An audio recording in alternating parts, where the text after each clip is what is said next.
Watch it fail now. There we go. And we're live. We're live! Hooray! Looks like we've got the final table from the third round of the ITC event Navigator Challenge here at Goblin Gaming. And we've got Keith Wilkinson versus Andrew Fult. And they've both got quite interesting Imperial lists.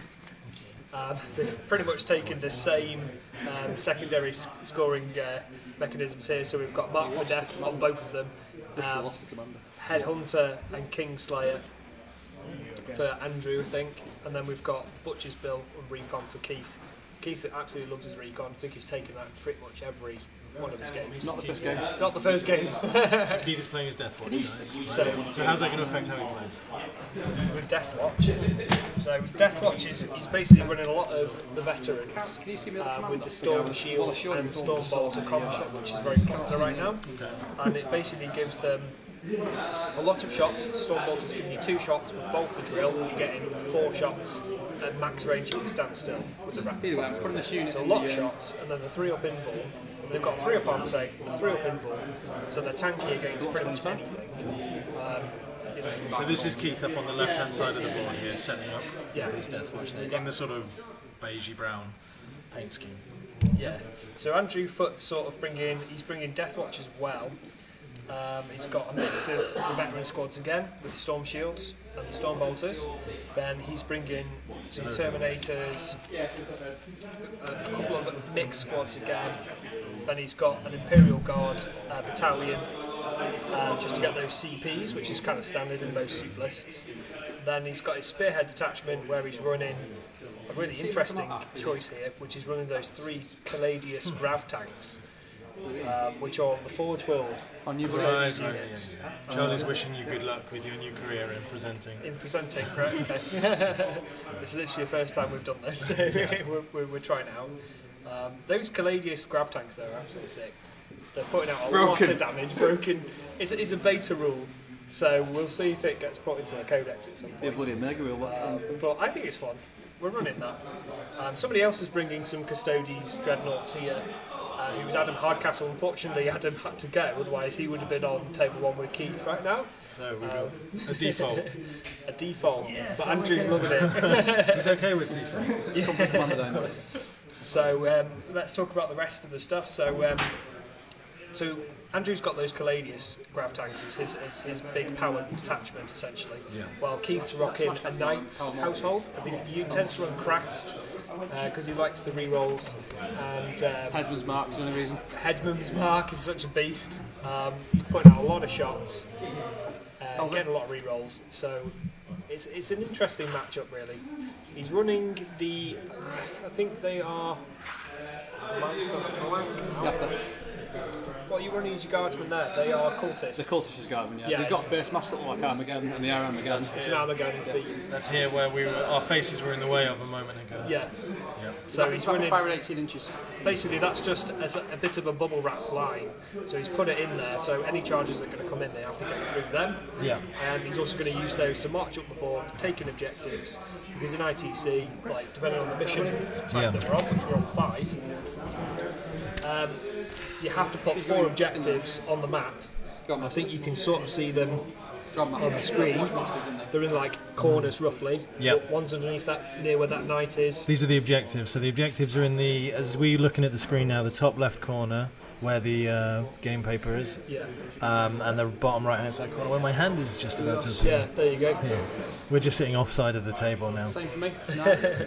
So those objectives, basically, that for ITC, you're scoring your secondary objectives. Yeah. You get a point if you kill a unit. You get a point if you hold an objective, and then you get a point if you are holding more than your opponent, and a point if you kill more than your opponent. Yeah. So essentially 4 that you can gain per 4 turn, ways to score points in there. plus the bonus, which is very hard to get. So in this one, it's Precious Cargo bonus point. Before the game begins, each player chooses a separate objective, their priority objective, to defend, starting with the player that chose their deployment zone first. Right, okay.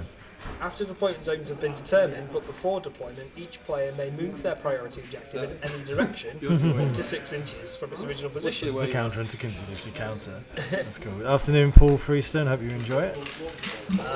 If a player holds their opponent's priority objective at the end of their turn, they score the bonus point.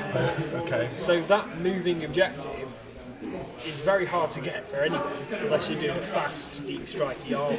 Which neither of these guys are playing, even with the recon abilities for Keith's army. So recon, so the secondaries, I'll cover those. Yeah. So when you in ITC, when you choose your secondary objectives, there's a vast choice that you can get, and it helps you. So you know, one game you might come against a load of knights, another game you might come against a horde army, and each of those secondaries you can choose, so you can maximise your points against them. So like Titans, for example, is a secondary. For every 8 wounds, you can score 1 point. Okay. So in this game, he's got Mark for Death, Headhunter, and Kingslayer for Andrew. And if we have a look, So we've got our first bit of an Well engagement. done, buddy. awesome.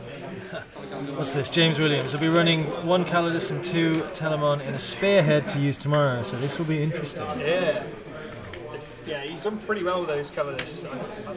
In one of the games I saw him, I think it was game 2, he lost all of them, but he somehow managed to Pull it back.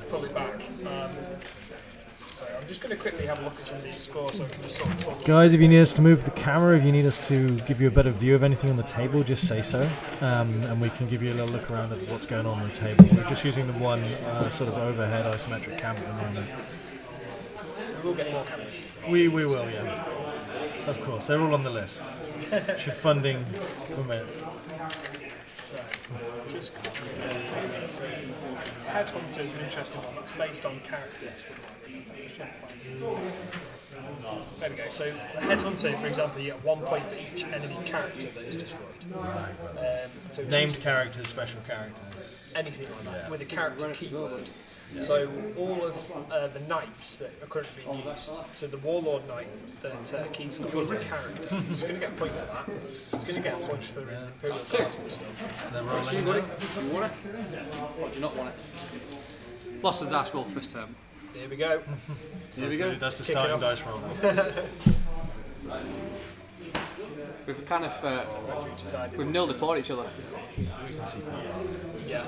So there's Caladius right in the back there. He's hiding those because in ITC again they've got like a plan for how the terrain's set up. So you have to have big line of sight blocking in the middle, Yeah. and then you sort of asymmetrically place them. So there'll be like a small bit of terrain in each quadrant. So if you split it up into 6 quadrants, Yeah. with the centre being that line. It's like your standard fight arena for any 1v1 or 2v2. Lots of pillar humping. Right? This is where everyone congregates behind the pillars. Out of line of sight. You just give me first turn because we've nil deployed each other massively.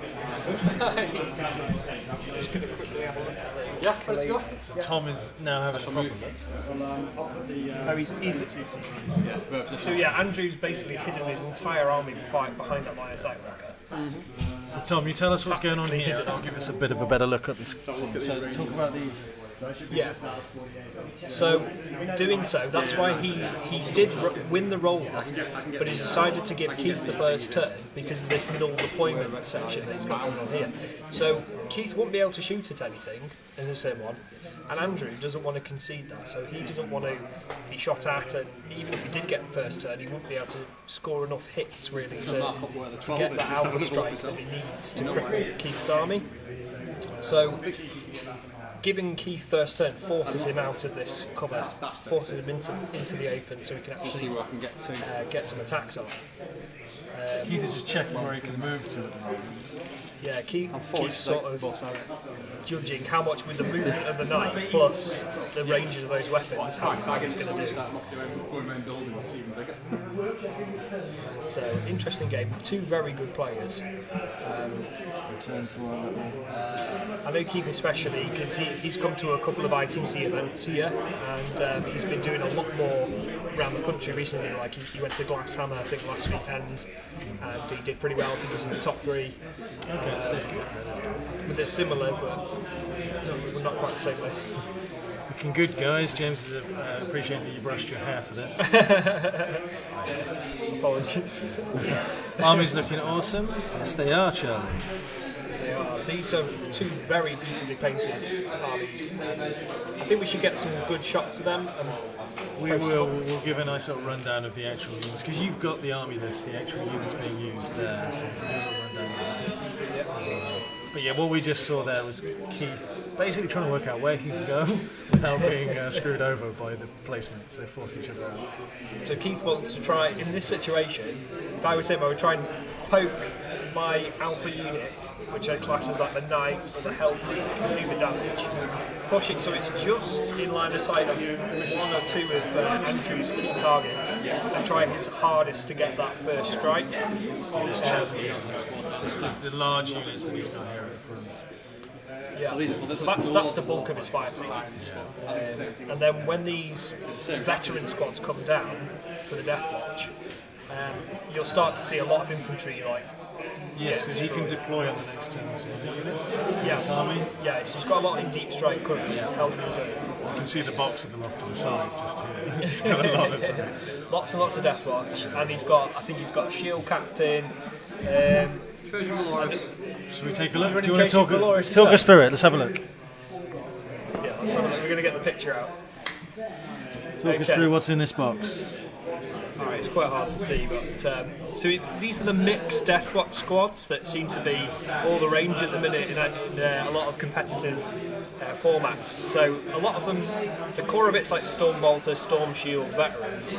Then he's bringing a bike in there to give it the ability to move out of combat and still shoot. Stuff like this. People do mixed squads of Primaris as well for the same reason, so that they can maximise all of those bonuses. The heroes he's running are very effective from Death Watch, just because of all the stratagems it can bring, and you get a lot of mileage out of a Death Watch squad in the current meta with that combination, because they're just so damn durable. Like a 3-up save and a 3-up invuln save. Put them in cover, they've got a 2-up armor save. They're very hard to shift and put out a lot of shots. So Keith looks like he's moved his knight forward. He's trying to tow some line of sight there. He might just clip something with line of sight, but we'll see. Yeah, I can see the Calidus, yeah. Can you see the Calidus? Go off tanks. You can get down with the camera so you see that from the knight's perspective. I've got 2 weapons in range, although Gatling can's not in range. Yeah. There you go. What I'm pointing at camera. So there you go, that's a good viewpoint there. So with 8th edition 40k, any point of the model, you can essentially shoot all of the weapon profiles from any point. So in the previous edition in 7th you had like line of sights and different angles for each weapon. Like the rear, side, front, that kind of thing. So it's a lot harder to get your shots off. In this edition, you can essentially have a tank's turret poking out from the side of the building and then shooting all of its shots from that point. Right. So it's very strange. I sort of like think about it as the tank's rotating and moving and just getting all its shots off. It was quite fun. You did. So Keith's got some very precise movement going on He's here. protecting his character over there because there's the headhunter ability. Yeah. What's the plan? Okay. Sweet. So if anybody's not familiar with the character keywords, So the from 40k 8th edition, so you cannot shoot at a character unless it is the closest visible model. And himself. So they had a bit of an errata with this because people were playing around with it. But now it has to be the closest model to what's shooting at it. So all you have to do is screen out with those guardsmen, and you won't be able to shoot in the character, which is giving the orders and keeping their morale quite strong. But denying those points from Headhunter is going to be really key in this game, especially. Shoot him. So over to some shooting. Here we go. Got 3. Yeah, I'm going to go with 3 from that, and obviously from the Gatling cannon, from the big rapid fire battle cannon. Okay, I don't think that's in range, and then it's going to be the helmet as well. So we'll pick on the same tank. Front one, 3 Storm Spear rocket buds. on the front colours. So the Storm Spear. 2. Strength 8, toughness 7, I believe. T7 on those grav tanks, that's pretty strong. Minus 3, D6 damage. I want to see their stat line actually. Damage. Try and pull that up so we can talk. Plus 1. Yeah. Apologies for the camera angle at the moment. You're just getting to admire Keith's lats there because we only have the one pod to pop it up on. 6 vulnerable or 5 vulnerable? It's handy to keep for Keith to roll there. Wondering whether to actually See what's going on. But eventually it'd be nice to have like a... Oh, we'll get an overhead camera for next time. Yeah, I'll see if it. will bring us back in now that we've got some more. Did you get the CP? There you go. Well, nope. Look at that. We're in the way of the rolls. It's a 5, which goes to a 6. Get in the way of Keith's 7, 8, lats 9 instead. wounds. We'll pop it on this side. Rapid fire battle cannon. So he's chucked off the 7. wounds. So 9 wounds on the Calidus. 9 wounds already. How many wounds does it have? 12, I think. Oh, okay, so Missed one. yeah. Try and pull up the beta rolls for the Forge Rail so we can have a look. So in the first movement phase of this, and now the shooting, he's almost killed one of his Calidus. He didn't have a lot to shoot. That's the point with this. That's why Andrew gave him the first turn. Calidus is gone. Okay, so the one Calidus is down. Helverin, second Calidus. Which, that's pretty damn good. He's managed to achieve what he wanted. You know, he needs to reduce that firepower that's coming back out that can take his knight out. Right. So, in a lot of these lists, you really need to eliminate the key elements in your opponent's list that can deal with your strongest units. Right. So, if the knights are then able to deal with your opponent's knights, for example, Minus 1, of course. or their opponent's tanks, then all those knights are then going to be able to do a lot more throughout the game. They're going to be able to deal with every other threat. They're going to be able to take them out. That was 9 damage on the second Calidus because he failed all the saves. 9 damage on the second calendar. Okay, so all those saving throws have just failed. Right. So Elverins. he doesn't have a lot of units now. 6 damage. So this could be a relatively quick game I think so. at this rate. There's a lot that's going to come down in turn 2, and we're going to have a bit of an infantry off. And Andrew will actually have the advantage there because Keith went first, his reserves will be deep striking down. Then Andrew's following in his second turn, he'll be able to counter that infantry blob, and his infantry, all of those storm bolters, will be able to counter. He's still hammering away with these. Helverins never seem to do anything whenever I've played with them, or when sort of the guys here play with them. Yeah. Well, the auto cannons, I've had a lot more than Predator auto cannons. They're strength 7, they're minus 1 AP, and they're flat 3 damage. So the point is, they're putting through all these shots, and if your opponent fails their saves, then you're going to be doing some chunky damage to it, like 3 damage apiece. Like flat 3 damage is strong. Give us us back in shot while Keith's flexing out. Just kill. Kill and hold, yep. So I'm just getting some of the No idea with pennies. stats for you to talk over. On you, buddy. Away you go. So, Cody's grav tank. Kill and hold. Yeah, it's got 14 wounds. It's toughness 7 with a 3 armor save. But the reason it's quite strong is because it's twin Arachnus heavy blaze cannon, as they call it. It's 24-inch range with heavy 12, or you can do a beam, which is 36-inch heavy 2. So we'd have 2 of those, 4 shots. So if it actually gets to shoot back, It's going to do some damage, some serious damage. Like the heavy 2 shot, you'll get 4 shots essentially. Strength 9, minus 4, flat 3 damage. When resolving an attack, maybe this weapon against a vehicle, you can re-roll the wing roll. So that's very useful, especially against Titanic units. Titanic units like the Knights, or anything that's toughest 9, which is quite rare. So Polymorphin. yeah. Keith's just scored quite a few points, I'm guessing now. So at the end of Got Keith's 1 turn- secondary for Mark for death and kill 1, hold 1. Yeah. So he got a kill point, and then he got the mark for death. So great, 2 points up. He's probably got an objective as well. Yeah, it's just kill 1, hold 1. Yeah. Yeah. So he will be on 3. I will have hold more unless it deletes all then. Yeah. Which is fine. It can kill him. Yeah. Only a couple of Wasting 50 shots if points. he's doing it. Squad attack, something like that. Very, very cheap. What else does this thing have? It's got. So the Caladius has got 5 up invuln from flare shielding, which is just really nice to have on any vehicle. And then it has a gravitic backwash. So if that unit's charged, you subtract 2 from the charge roll. So I've seen people do this before with Primaris Repulsors, which are the big new tank for the Primaris range from Space Marines, and they'll put them in the front of their army, and it basically stops people from So it charging. stops you charging first. It's very cheeky. But we haven't seen any of the deep strike come in or anything yet. No, that's going to happen turn 2. Yeah. They also have Parallel Machine Spirit. You imagine up and over, buddy. Has the fly keyword, which is just the best keyword in the game. So now these dudes are deploying. These are very. I want to get a closer up of these guys because these look really good. So Tom, just talk us through what we're going to see now as this turn goes on. So it's Andrew's movement phase. So as the knight has come round to that right flank, it looks like he's trying to keep his Caladius hidden. And he's trying to refuse that flank, move them round and see what he can take out. So there's another Helverin on that side, so the Caladius should be able to deal with that. So he's going to get a kill point from that, and then he's denying being shot back out in the following turn. So the far side of the board, this Caladius is heading towards this Helverin, which is over here at the back, yeah?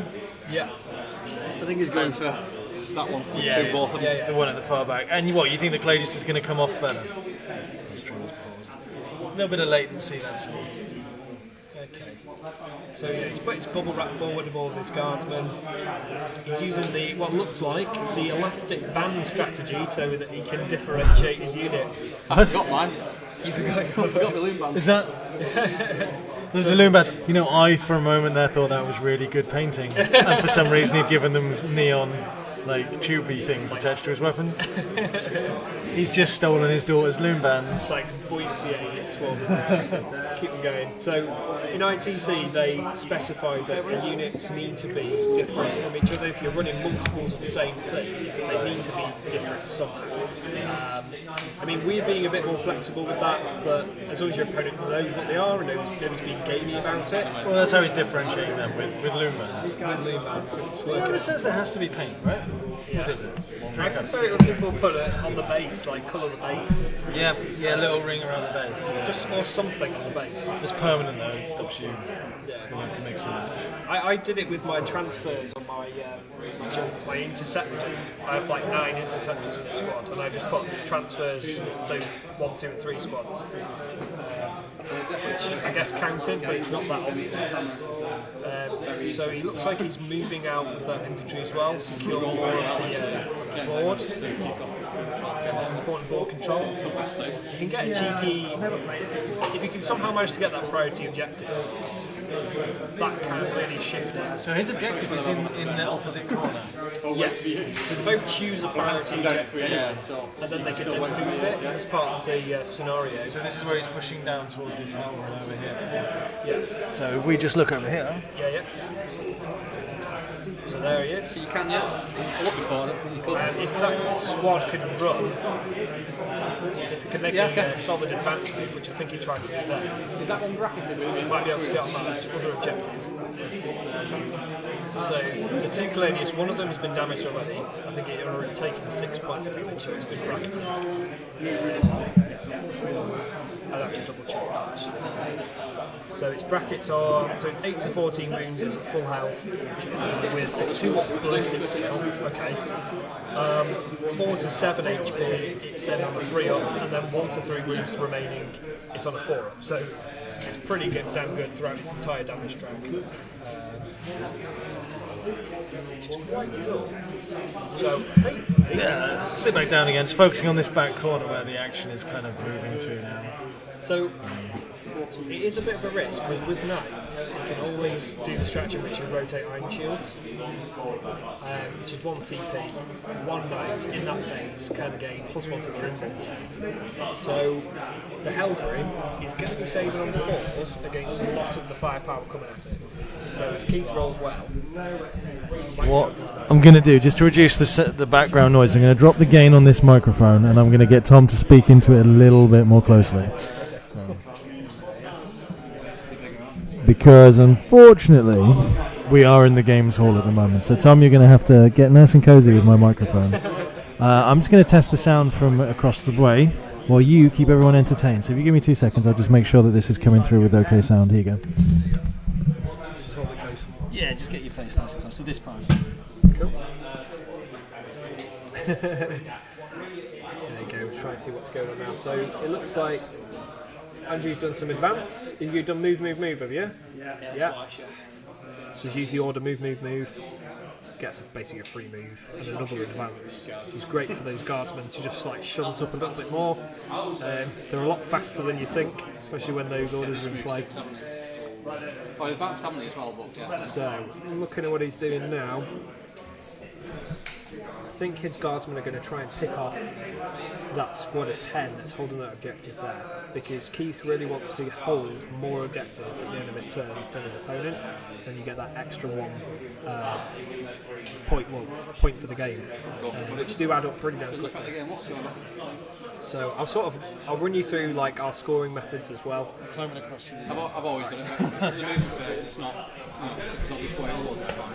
Yeah. So as long as we're nice and close to this microphone, so the sound is a lot better. There is a lot of background noise in here, so that's cool.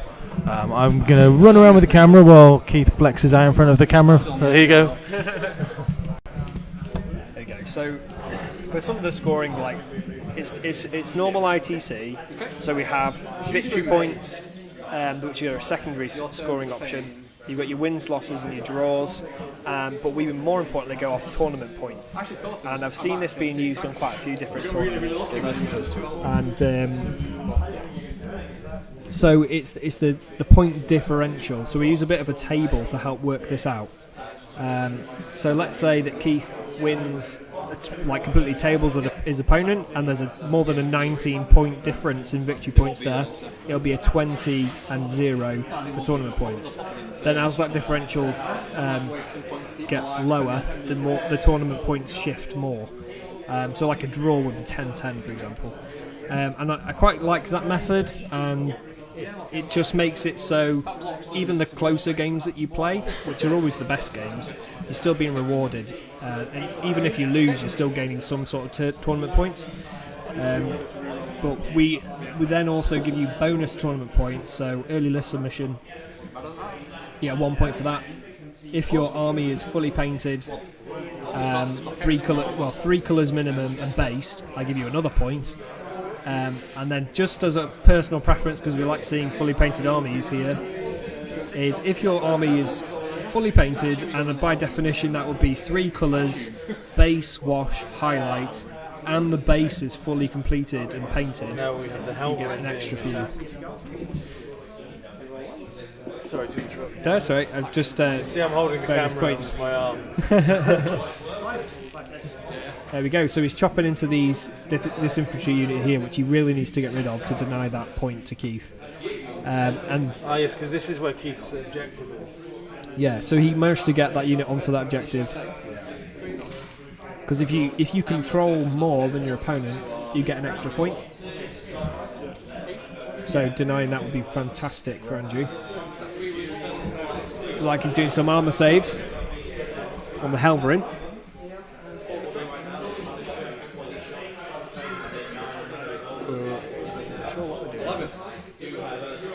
One left. Is that the armour saves, is it? Which means it has to shoot it with the tank. Yes. There you go. So he's shot everything from one tank into that Helverin. They are horrible. And it was still alive on one. So that means he's got to shoot at it with something else just to get that kill point. Otherwise, he's going to start falling behind on points really quickly. Hopefully, us sort of talking over this doesn't distract Andrew and Keith. 43 damage, 11. Don't worry, next time when we do this, we'll be doing it from a quiet booth with longer cables with set-up camera angles. It'll be much easier. Provided you guys like it, which I think you do. I think you're enjoying this.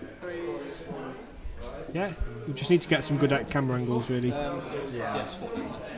So there we go. He's removed that unit, so he's going to get a kill point for that. and denied that Kills the objective. heavy's going to kill more in a second.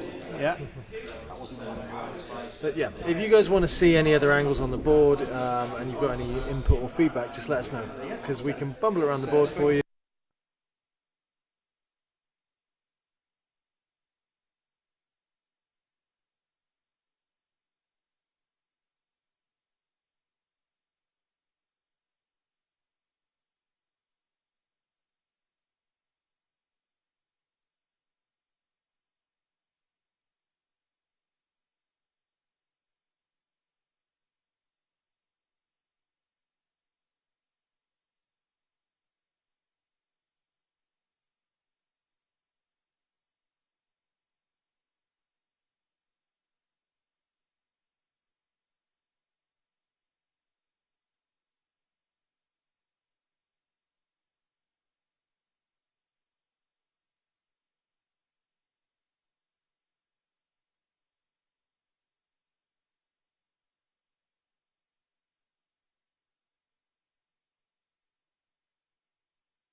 I had a bloodletter bomb. Someone hit the mute button. Yeah.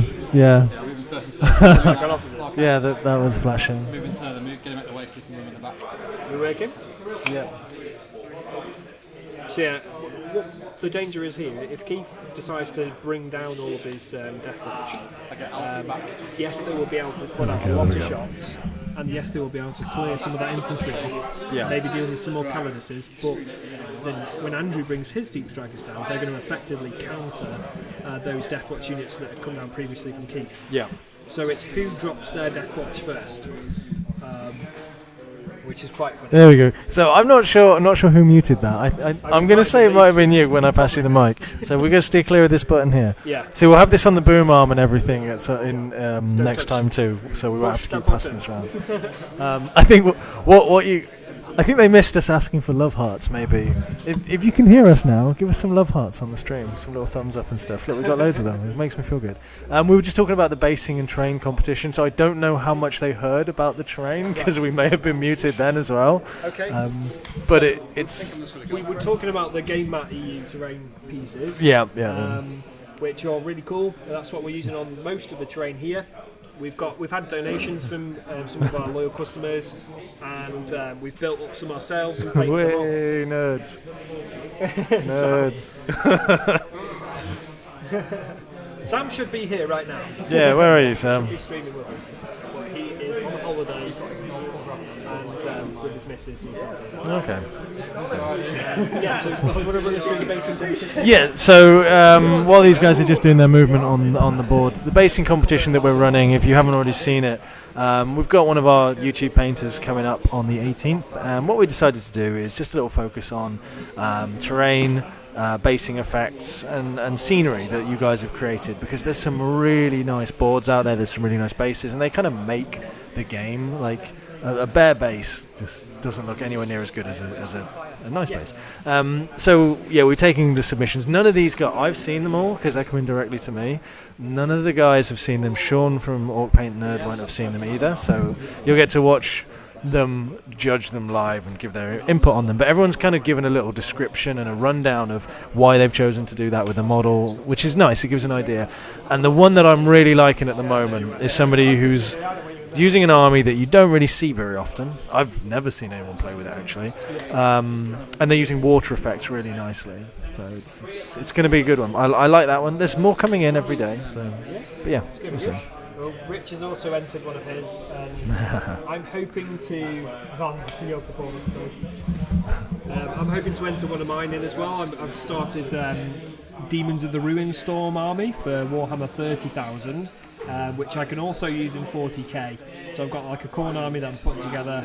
I'm going to do like a lava sort of theme. So all of the Khorne demons are going to be like bright orange and red, like go from the bright to the dark. It's going to be quite interesting. And the basing, I've just gone and got one of those IKEA heat pads. Just pulled it apart, and chopped it up, and Heat pad. it was like £2 and a big massive bit of cork. Oh right. Yeah, just like, Table mat. had really good fun with it. Heat pad. That's like what you put on yourself when you have a muscle strain. They're not made of cork. Well, that was fun. Well, Back to the game, guys. Back to the game. What's going on in the game? So Keith has moved forward. Yeah, so slide us over to the side, because Keith lost his objective earlier. Yeah. Over on this side of the board. So he was no longer holding as many than Andrew in that In fact, the camera's not pointing at where the objective was, so let me fix that. I can hear these two in the background. We're distracting Keith and Andrew with what we're saying, sort of second guessing it before he even does it, which is confusing him. Keith's like, you're ruining my immersion in the game. So he looks like... This is like when they used to play the snooker. I'm basically going for it. I'm going to go full hog. So Keith has come down with his Death Watch now. He's done some really interesting conversions on these things. Let's get a close up on those bad boys. They're all dreamers. I really like them. So again, they're tanky. They put out a lot of damage. They've got some melee capabilities as well. But more importantly, they get all of the Death Watch stratagems and the Death Watch army-wide benefits, which you can swap out throughout the game. But all the re-rolls they get, all the special issue ammunition. The interesting... They have dropped in a very interesting Just pull it back a little bit so you can see, because he's got to get them 9 inches away from those Astra Militarum units, and he's just going to clear them out in like a storm of Storm Bolter fire, which is rapid fire 2. Right now, because the list submissions came in before the recent FAQ, we are still playing it that Death Watch can have special ammunition and the Bolter Discipline beta rule. So, yes, it is a bit broken, but we're still running it as that. Both players are going to be using the same thing here. Andrew's got Death Watch as well coming down, and Keith's both. As you can see, Keith's bringing his down. So, looks like he brought the Knight forwards as well. He needs to keep that unit in play.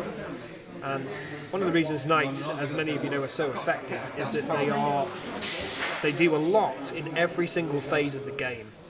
So other than like the psychic phase, but you know, they're great movement, they're great at shooting, they're great in close combat.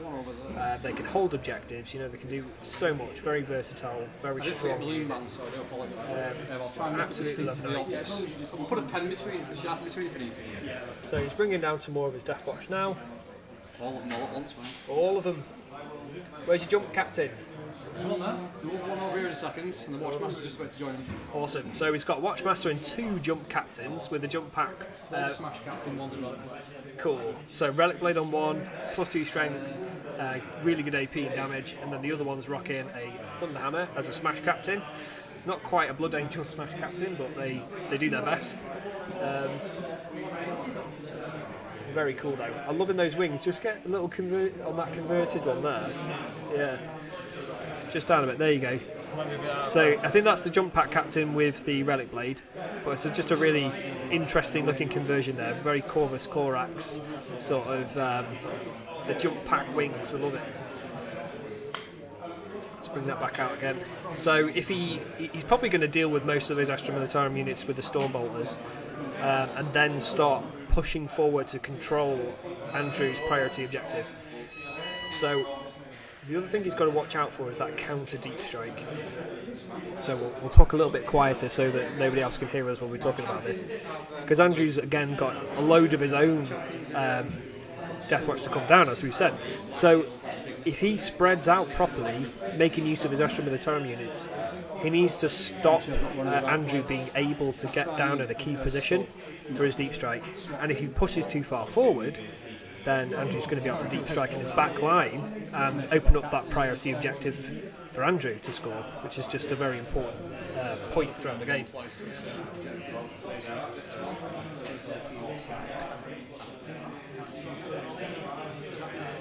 There we go. So he's just measuring some ranges out here, 9 inches away.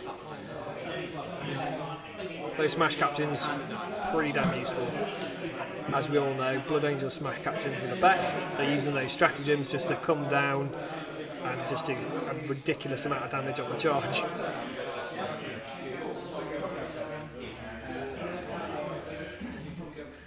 Hey Andy, Simon Gottlieb said, tell Andy you better win.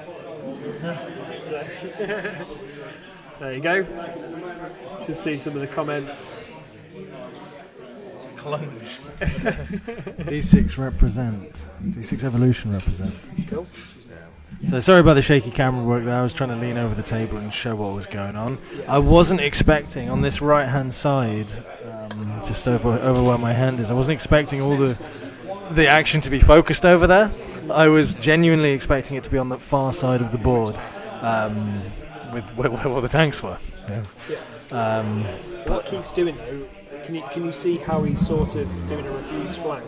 Yeah. Like denying, because you can't deep strike a unit, Right. and unless it's outside of 9 inches of an enemy unit. Right. So if he spreads out his deployment, He's stopping him getting deep strike from anywhere of an advantage point. yeah. So Andrew's not going to be able to come in on the back line. Yeah. Unless he manages to clear some of this chaff, Right. which is not going to happen till round 2 or 3. So Keith is denying Andy's placement. A lot of Some stuff.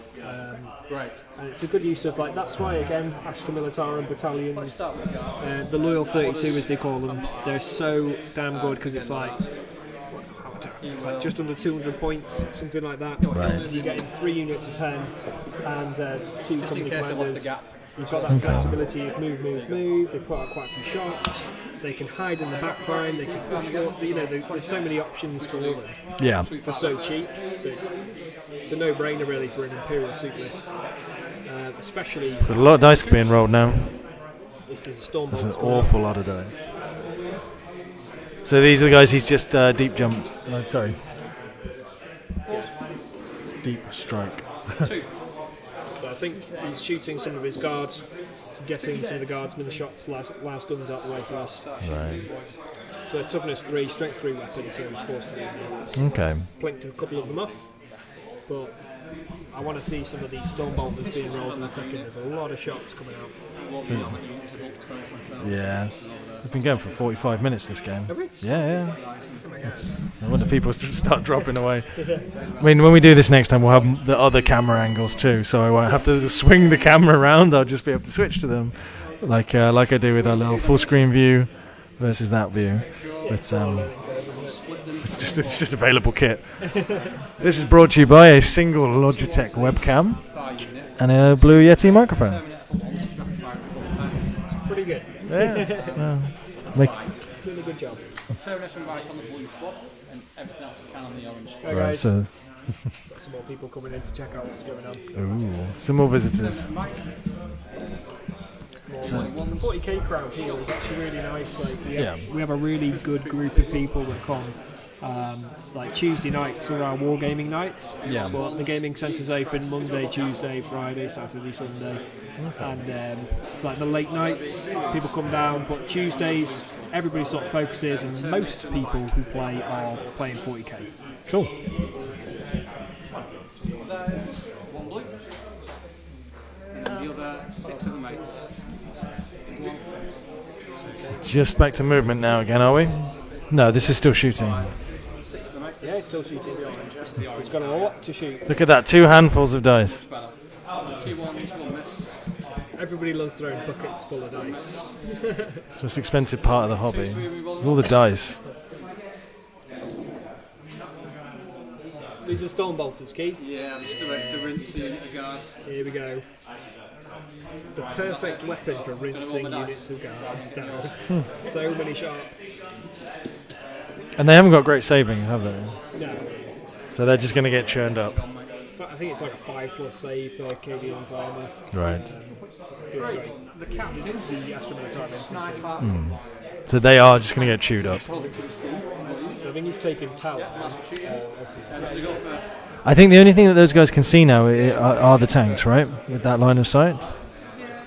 Now that he's kind of shredded those people at the front line. From that flank, he's just basically dealt with all that infantry there so that he can keep pushing forwards and controlling the board.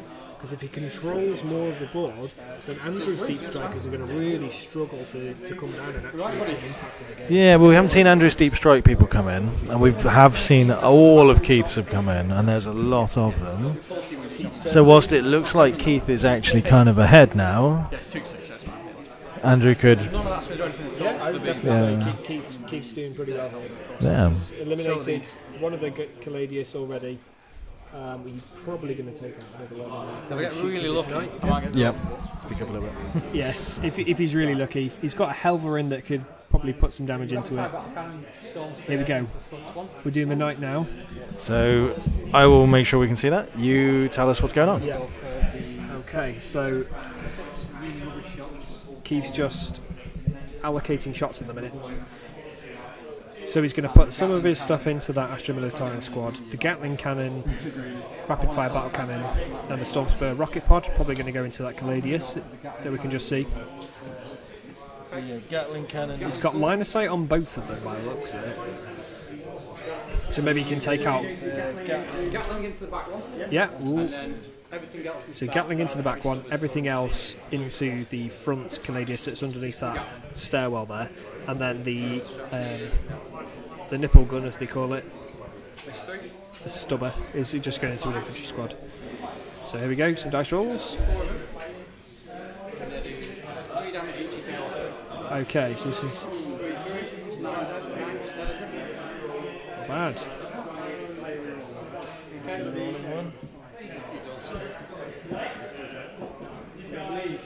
Oh! Attacks on 2 wounds left. Oh my god, the Caladius made some 6 saves then, 5 up invulns. I think he got double 6 there on both of those saves, keeping it in the game, which means he's going to be able to get all that firepower out. The Caladius's damage track, as we went over before, they can stay in the game a lot longer. Their ballistic skill starts at 2 up, so even in their final damage track, they're going to be on a 4 up to hit, which is really strong, especially on the weapons, those accelerated cannons that they're rocking. That one has got quite a lot of wounds left, hasn't it? So just figuring out where he's going to go now. That was big, really, because Keith hasn't really got anything else that can deal with those Caladius effectively. The Helverins can do the job, but I really find Helverins to be quite unreliable because it's 2d3 shots per gun, and you can run poorly on that, and then he rolls like I think 3 ups. He's running Crest, so he's going to get some bonuses there as well. Here we go. It's a rapid fire battle cannon. It's got 9 shots. Hit twice. Oh my god. So Keith, 9 shots from the rapid fire battle cannon, 2 hits, 2 wounds. It's dead. So all of those saves were failed then, and each, I think these are D3 damage apiece.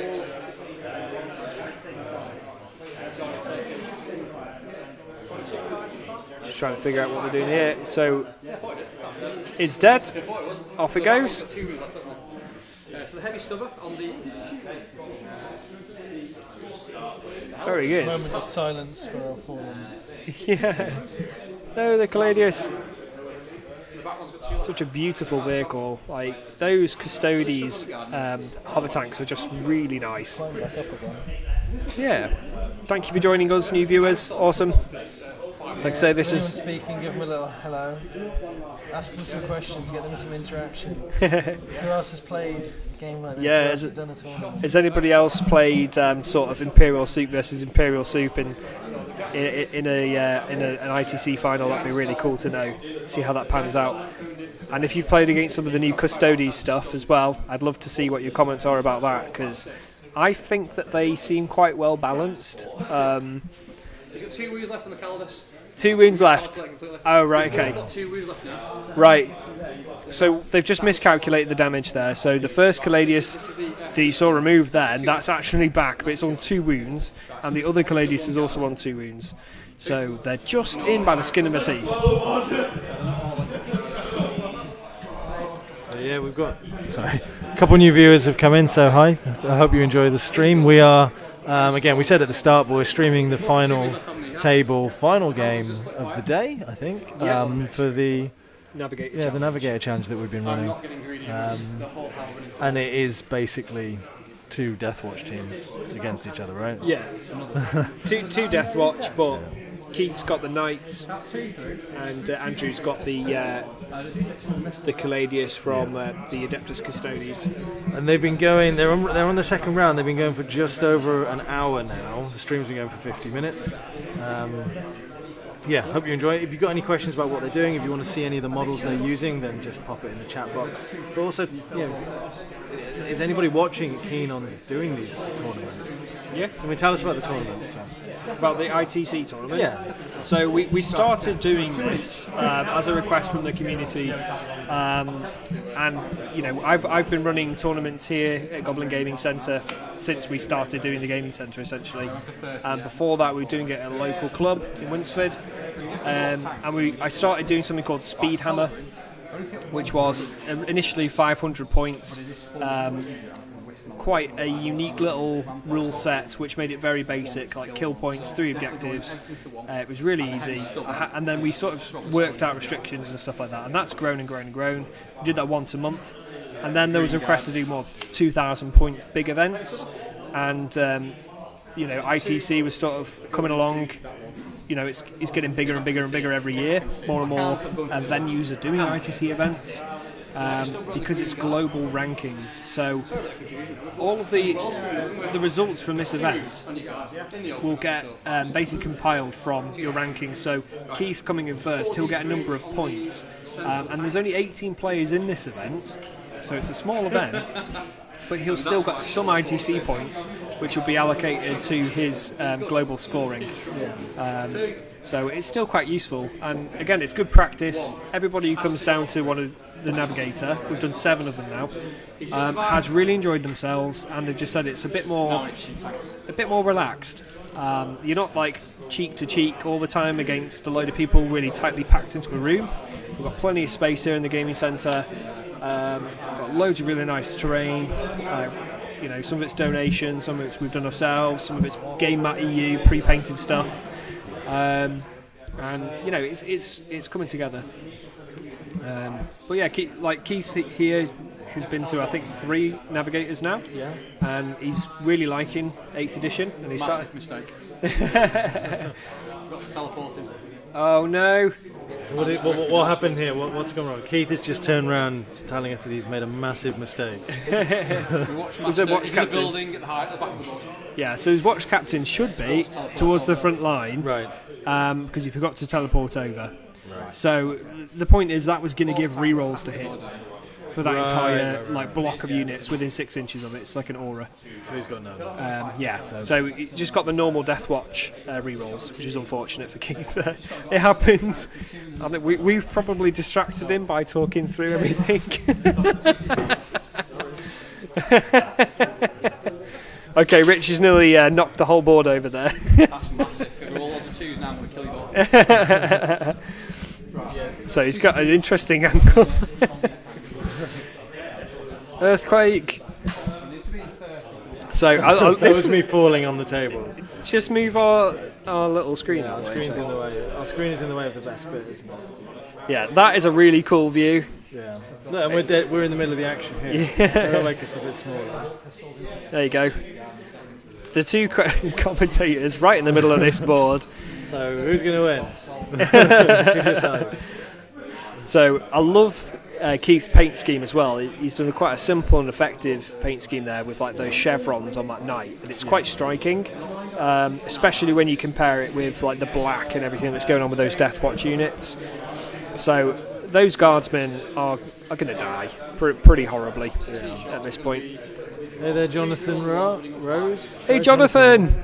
Now is he saying, are you live or are you live? You're live! Maybe. And there's Idris as well. Hey Idris. Idris has been down to a few events. Yeah. Jonathan's been down to about, well, most of them in fact, about 4 out of 7, 4 or 5 out of 7 Navigators. Jonathan was featured on one of our posts recently. Yeah. And as a player, him and his friend Nick Westwood have come a real long way when they first started into the hobby. You know, they've started doing games, they were coming down regularly to the club, they started attending competitive events, found they started really enjoying it, and just seeing their skill levels and just massively improve. Like, So everybody here... Because you're 2s. Oh. So 1 wound. That was the... Okay, the back Calidus is now on 1 wound, and the other Calidus is on 2 wounds now, so he's really struggling to take them out. But he needs to deal with them because, like I was saying before, the damage track, they're still hitting on a 4+ on 1 wound left. You know, it's pretty damn good. Right, I was talking about Jonathan. Jonathan and Nick. Jonathan won the last Navigator Challenge, so the 6th Navigator Challenge, which was a 16-man event.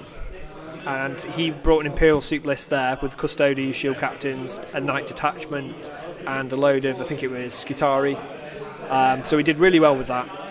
But it's just great to see like the community really like talking about it, helping everybody out, breaking down lists, just everybody helping. It's awesome to see. What's going on here? For the Emperor. Yes. Well, unfortunately for the Emperor, it is Imperium versus Imperium. You okay, Reese? What's up? Okay, just grab Naomi, she's knocking about. Yeah. So we've got another magic draft going on as well, so got to get some price spot for them. Right, so what we're seeing here, I think Keith might try and get a charge off. He really needs to kill those Caladians, but he's not managed to do it in his shooting phase. It's forced to win at 5s. Ooh. On which weapon? Bolt guns on tanks. It's forced to win with a +1 to win from strat. Oh, right. Yeah, so he's used +1 to win from the stratagem on the Death Watch. So they either need to re-roll it and deal with how they're going to do it, because that's quite important. It's quite a pivotal moment here because he spent a stratagem from Death Watch to give them +1 to wound, and that essentially brings it from 5s to wound to 4s to wound on those Stormbolters.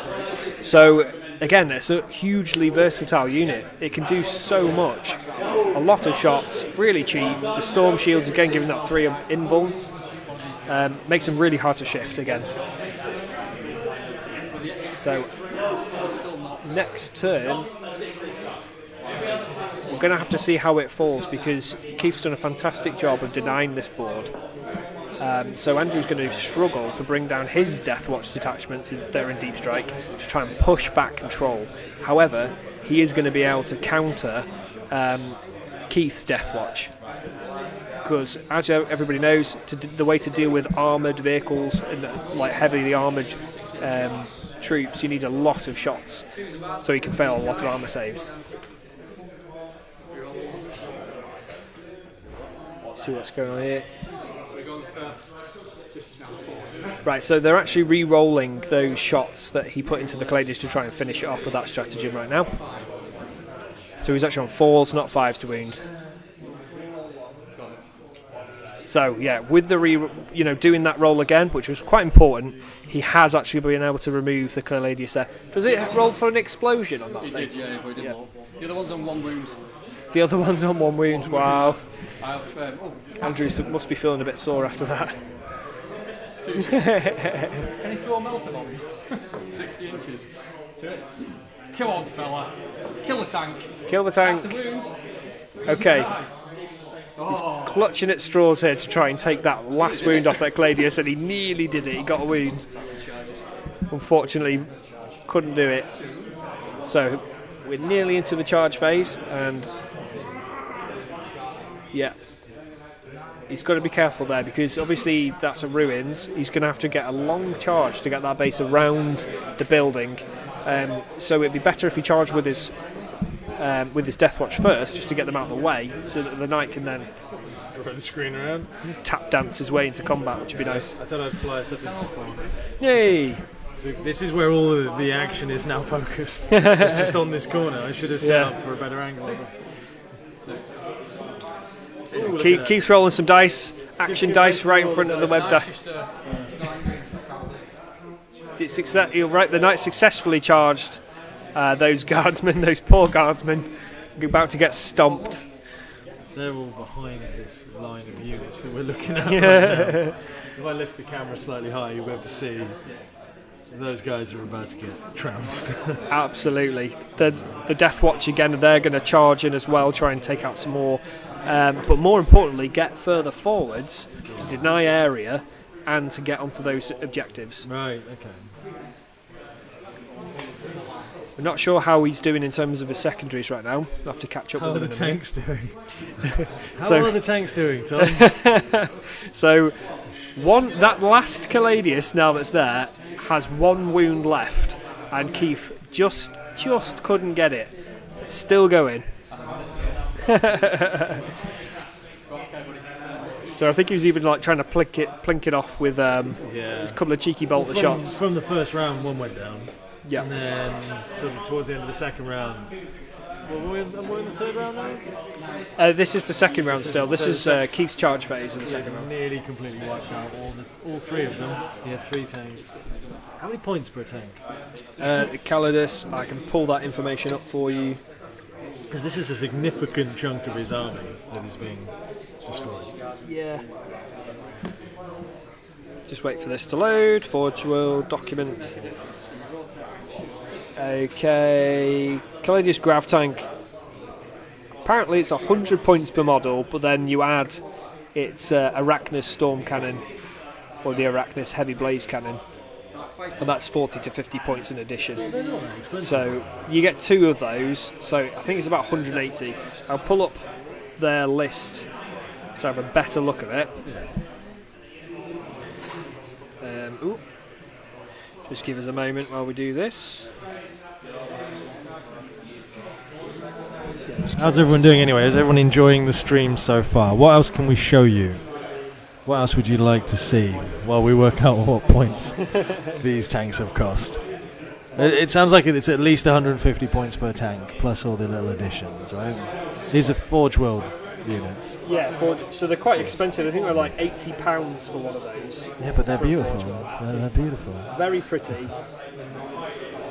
painted very well as well. If you look at Andrew's paint job, Yeah. We've had some really, really nicely painted units today. which we do need to actually draw the painting who's the best painted for this event. Oh, yeah. as well. Oh, any of those scene units entered? I love They those. have, yeah. But we need to look at the entire army. If the entire army's been painted. Oh, it has. The entire army has been painted. Yes. Okay.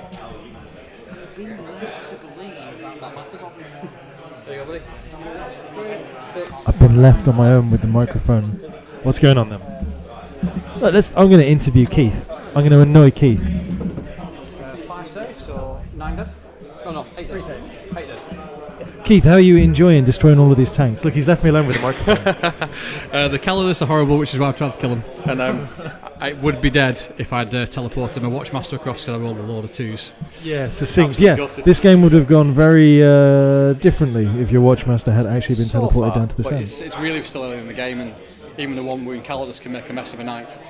I'm looking forward to seeing it. I mean, you've kind of denied a lot of the fun of these tanks. Yeah?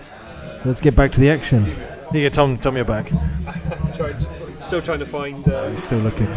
Just distracted momentarily there. I will leave them where they are. At night, do you want to interrupt? I don't think you do, but I'm asking anyway. Here we go, another roll. Crash night, so it's full rerolls. So used to it. Hit them all. He's just Two. stratagem there, so he's Right. crossed. No, I've not. He's not. Crash, it's just a crash trait, reroll hits in combat. First round of combat. In combat, yeah. 5, 10. So he's re-rolling his hits, and he has a lot of them. 10 hits. Yeah, 10 wounds. 10 wounds. So Caladius fully kitted out with the twin Elastus accelerator cannons and a twin Lastrum bolt cannon is 210 points. So that's 2 for 630 points worth of tanks that have just kind of been crumbled. Yeah, they've survived quite a storm of fire. Yeah. But in contrast, what are the armigers? What are they worth? Making you do your work. Averages are about 180 points. So they're holding their own then. They're holding their own. Yeah, but Helverins again, they're a lot more unreliable. They're a lot less reliable because they are 2d3 shots, while the Caladius are Right, flat yeah. amount of shots out. So they You have could that- roll badly. Yeah, they can either do 4 shots or 24 shots because they have 2 weapon profile versions. Recon, I've got. Right, so Keith's managed to score recon again because he's Nice. got. Let's return to a board overview angle. Let's see that. So Keith, how many points did you score in that round? 3 secondaries in that turn, and he killed one and he held one. So very strong turn. Really controlling that board. If Rich can get a good camera angle here, that seems okay. You can see how his Deathwatch units have come really far forwards after those charges as well. He's really controlling that board edge, but if Andrew can get a cheeky deep strike, that would be really handy if you can find that right spot. Maybe why is the doors wide as well? So at the moment, it looks like Andy's trying to work out where he can actually deep strike, where he can land his units, which he's got off the board. But because of Keith being so spread out all over the board, it's kind of denied him a lot of area. So Keith has got pretty good control of the board right now. And Andy is scratching his head and pacing the table. I just know what your guys do when you come down. Because mine just did it to you. Rich, I'm going to have to leave you to it for a minute. Oh, I'm being abandoned. Yeah. That's alright. That'll be fine. Andrew's just having a think of his turn now. It's going to be very, very. It's a big turn. He's trying to work out where to deep strike. He's been totally denied. There is some space in the middle of the board there. Yeah. He's left some space, but because Keith charged forward, he's opened up that middle section, which would probably mean he can get some of his key units like the jump captains, which can deal with knights. They can put a lot of wounds in. But isn't that going to be a good position in between everything? If he can eliminate some of those units around there, control that, and try and get on those priority objectives and regain control of the game. Otherwise, he's going to struggle. Oh, fair. Really struggle. Like I'll leave you guys for 5 minutes. Alright. Don't leave me too long. Might not go in a second anyway, so. That one might not. Unless you charge me.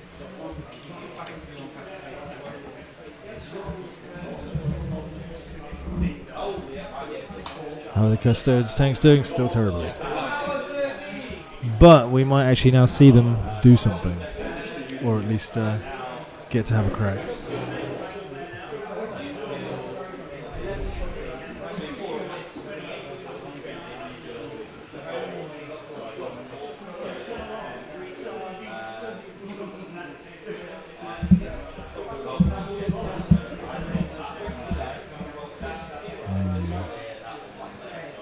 Silence and deep in thought at the moment. It's just silent and deep in thought right now. I don't want to disturb Andy while he's thinking. No.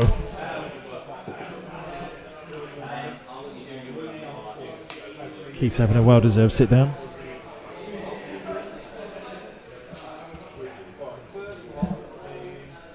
Let's just focus on the board for a little bit then. This one? Yeah. From the tank, yeah? Yeah, took the farm straight through the legs.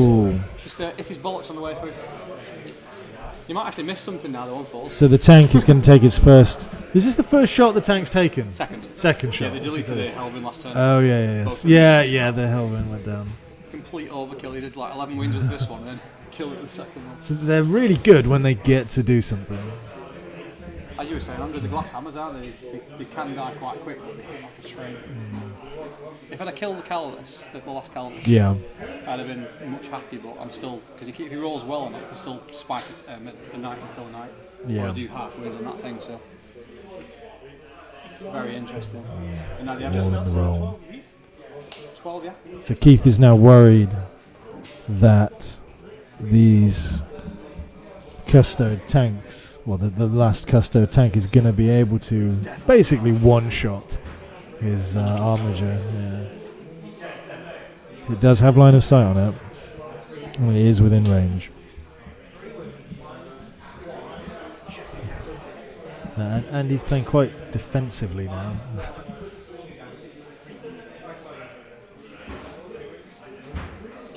It's getting very interesting. That's a problem. What's he got up there? So what's assassin? Okay, so his assassin's dropped up just off of camera off the top of the board to the left is where you're looking at it, I think. Which is going to curve around behind and just decimate the units by the little bunker on the left-hand side of the view that you've got there. Yep. So your two can see in, yeah? And the rest are all hidden. Or you're on about my two guys that can see you? No worries.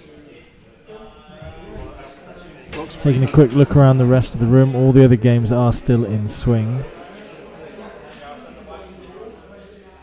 No one has stormed off in defeat yet on the other tables. Everyone's still smiling. This turn's going to hurt.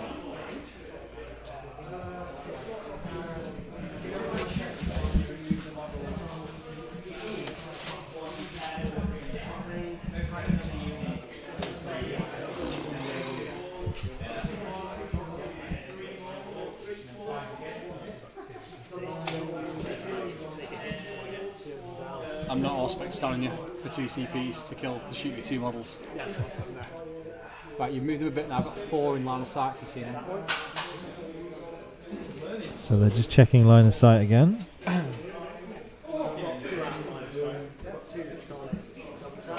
Okay. So 2 of his units are within line of sight. I'm not all-spec scanning you before. There's a full unit, I would.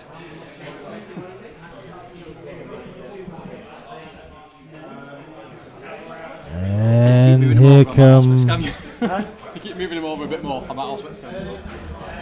Finally found a place you can put them. Well, there's plenty of places you can put him. That he's... Literally can't control it. Had to do what it did then though. And, He's part of this squad? He is, yeah. It nearly paid off, but at least I got rid of all the guardsmen. So Loomban Squad 2 has dropped down behind. It's a cool look. It looks good, yeah. Well, It's like a little sash, isn't from it? away, I thought they had, I don't know, maybe they were using some sort I've of... got 9 bags at home, I forgot to bring them. Some sort of blight add-ons for their It's weapons when, or something. my wife just opened them up from the post. She's like, "What have you got yourself into? What are you doing?" Making it really. So he's just managed to airdrop a motorcycle behind. Yep. Yeah. You can't then a little parachute landed. Yeah. So 1, 2 can see if you want to see that. I'm happy with that. So they've dropped there. They're about to. This is where this turn takes about a year because we've got all the shooting and we've got all the attacks. That's very, very pivotal. Yeah.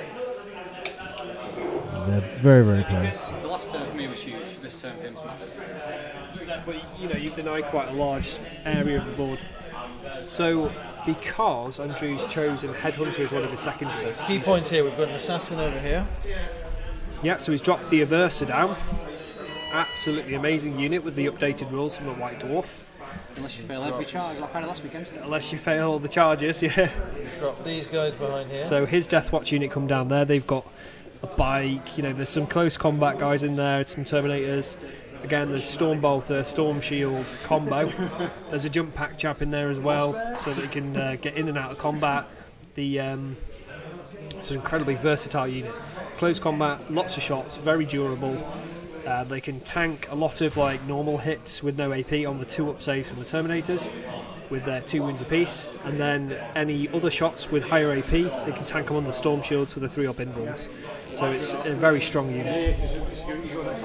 So they've come down in that position so that they can sort of attack the character there. So Keith's jump pack captain.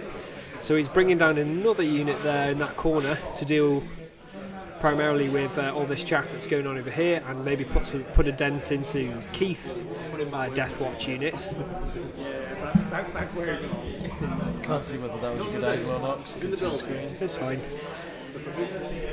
So just measuring them out there.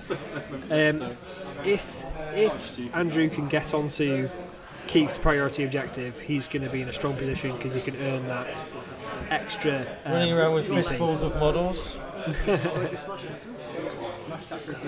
So he's also trying to deep strike into a position where he can get some shots onto those characters, deal with those smash captains, which will again take a lot of tools out of Keith's arsenal to deal with the late game.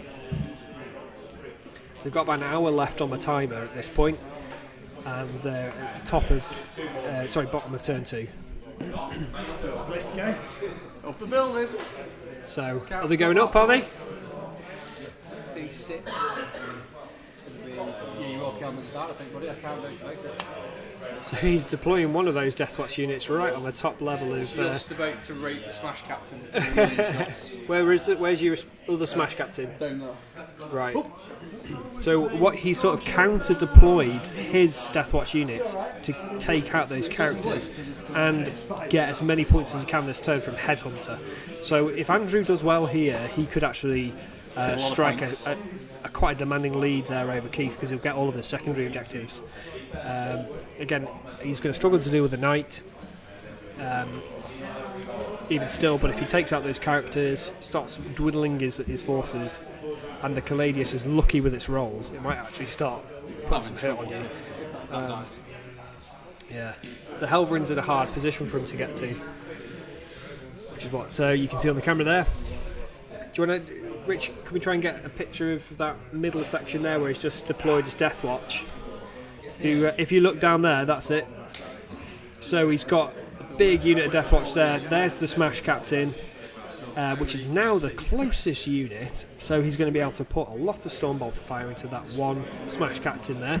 So the same thing in the bottom right corner of this board. So both Smash Captain is taken out. The reverse is on that flank. Can't see what I'm showing you there, but is that right? Yeah, that's fine. If you go pan a bit to the left to see that Aversa, or Eversa, however you want to pronounce it, the assassin, there he is. That thing is bonkers now in close combat. With the changes, it can now, I think it's charged 3d6, something like that, and then it can fight again in the combat phase with a command, with a stratagem. If it kills a character, it can then gain extra command points back for your force. And if you finally do manage to kill it, it explodes and melts and does even more damage. So they often enough do a lot more. Table edge action here. There you go. So, Okay, buddy. So everyone's in 12 of him. yeah. He's put everybody within 12. Attack first, he hits on 4s now. He does. I'm hoping you'll miss a few. There we go. 4's rolling ones there. So he falls through rolling ones on his Caladius here, which is going into the knight by the looks of it. Just try and get those dice rolls. Two rings? 2 wounds, 3 wounds on the tank. Yeah, rotate works. 1, so 3. So rotate iron shields to Go away with get this turn. to get 4 up in more thinking. So my ignores cover is going to go on. See how much shot the death watch is. Just ignore this. Yeah, they've both taken the ignores cover relic. That's 1. And sorry, that's the wind. Yeah. 2. 2 on top. 2 on top. Any AP? Nope. Terminator. Right. So, yeah. So that's it. Again, it's a very obvious thing going on. He's basically tanking the no AP shots on his Terminators and that Deathwatch unit. So he's going to roll 1s to get rid of them. It looks like he managed to take out one of the Deathwatch units there. My ignores cover and my warlord. Tank shot. Elvin survives. Hound's going to shoot next. Yeah, at one side. There we go. Going to come up high now so we can see. Okay. 1. Yeah, take it on 3. Minus 1 AP on that one, so he's taking it on a 3 on Storm Shield. Same save anyway, so Storm Shield. And then Deathwatch time, buddy. It's such a very interesting mirror matchup, but with very good I'll lose him a alternates. smash captain then. Yeah, He'll just kill it. Headhunts points, go for it. I would. yeah. Well, that's what he's sort of dealing with here. We were just talking about that before. If he managed to deal with both of those, 2 points this That's turn. not a captain. That's a captain. Oh, right, It's okay. just the veteran, so it doesn't matter. It's just the whole unit My basically. apologies. But he'll obliterate the unit. You've got 1 Terminator. 1 turn in each squad. Yeah, because of the way line of sight works in 8th edition, he's able to put the entirety of his shots from that Deathwatch unit, even though they can see one one model from that other Deathwatch unit, and therefore he'd be able to take models from away from there. I thought that was a Smash Captain because of the way it was modelled, but no, it's just a jump pack dude that's in Keith's Deathwatch squad. 12 3 times plus.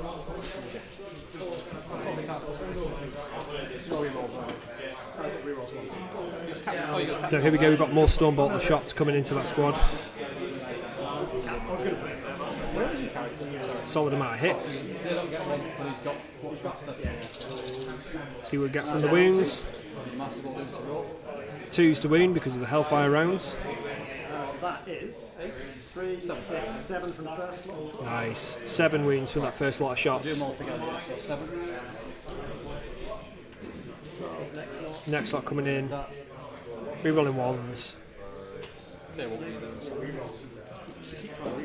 Yeah, no rerolls. There we go. 1's are bad. 2's are even worse. 2s rerolling 1s again. God bless Deathwatch. Okay. A bit like your arm. 9. No, it's not 9. That's a 4. 9 wounds by the looks of it on that squad. I'll keep putting it back in. Just tell me. What's that pistol on? That's all this thing, isn't it? That's a lot of arm saves. Lots of arm saves to make so So far. this Terminator's going to be 2. Yeah. Are you rolling them 2 at a time? Will be, yeah. Yeah. That's another 8. So 8. 8 more wounds. So what's the total there now, Keith? That many. I'm not counting them. A bucket full of dice. So he's got to do these 2 at a time because he's tanking them on the Terminator. Alive. So it's quite a blast to 7th edition really doing this because you used to have to. Keep this really 40k. Yeah, it was the worst rule. 1 wound so far on the Terminator. Terminator. And now he's doing it 1 at a time. Terminator. Dead. Right, the Terminator's gone. Don't want to CP it, so they're all going to go anyway. Right, so everything now is on a 3 up. Do I want to CP it? Do you want to obliterate him?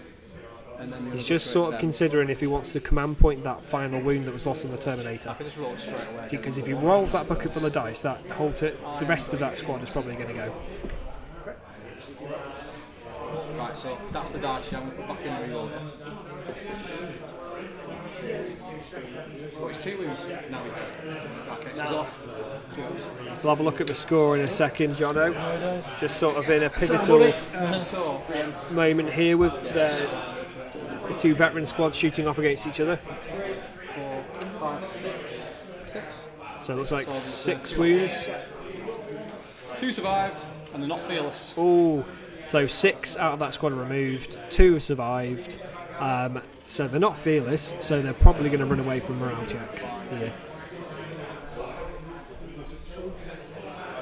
So he's just sort of deciding where he's going to go with that, but removing that, there's a lot of points sank into that Deathwatch unit, so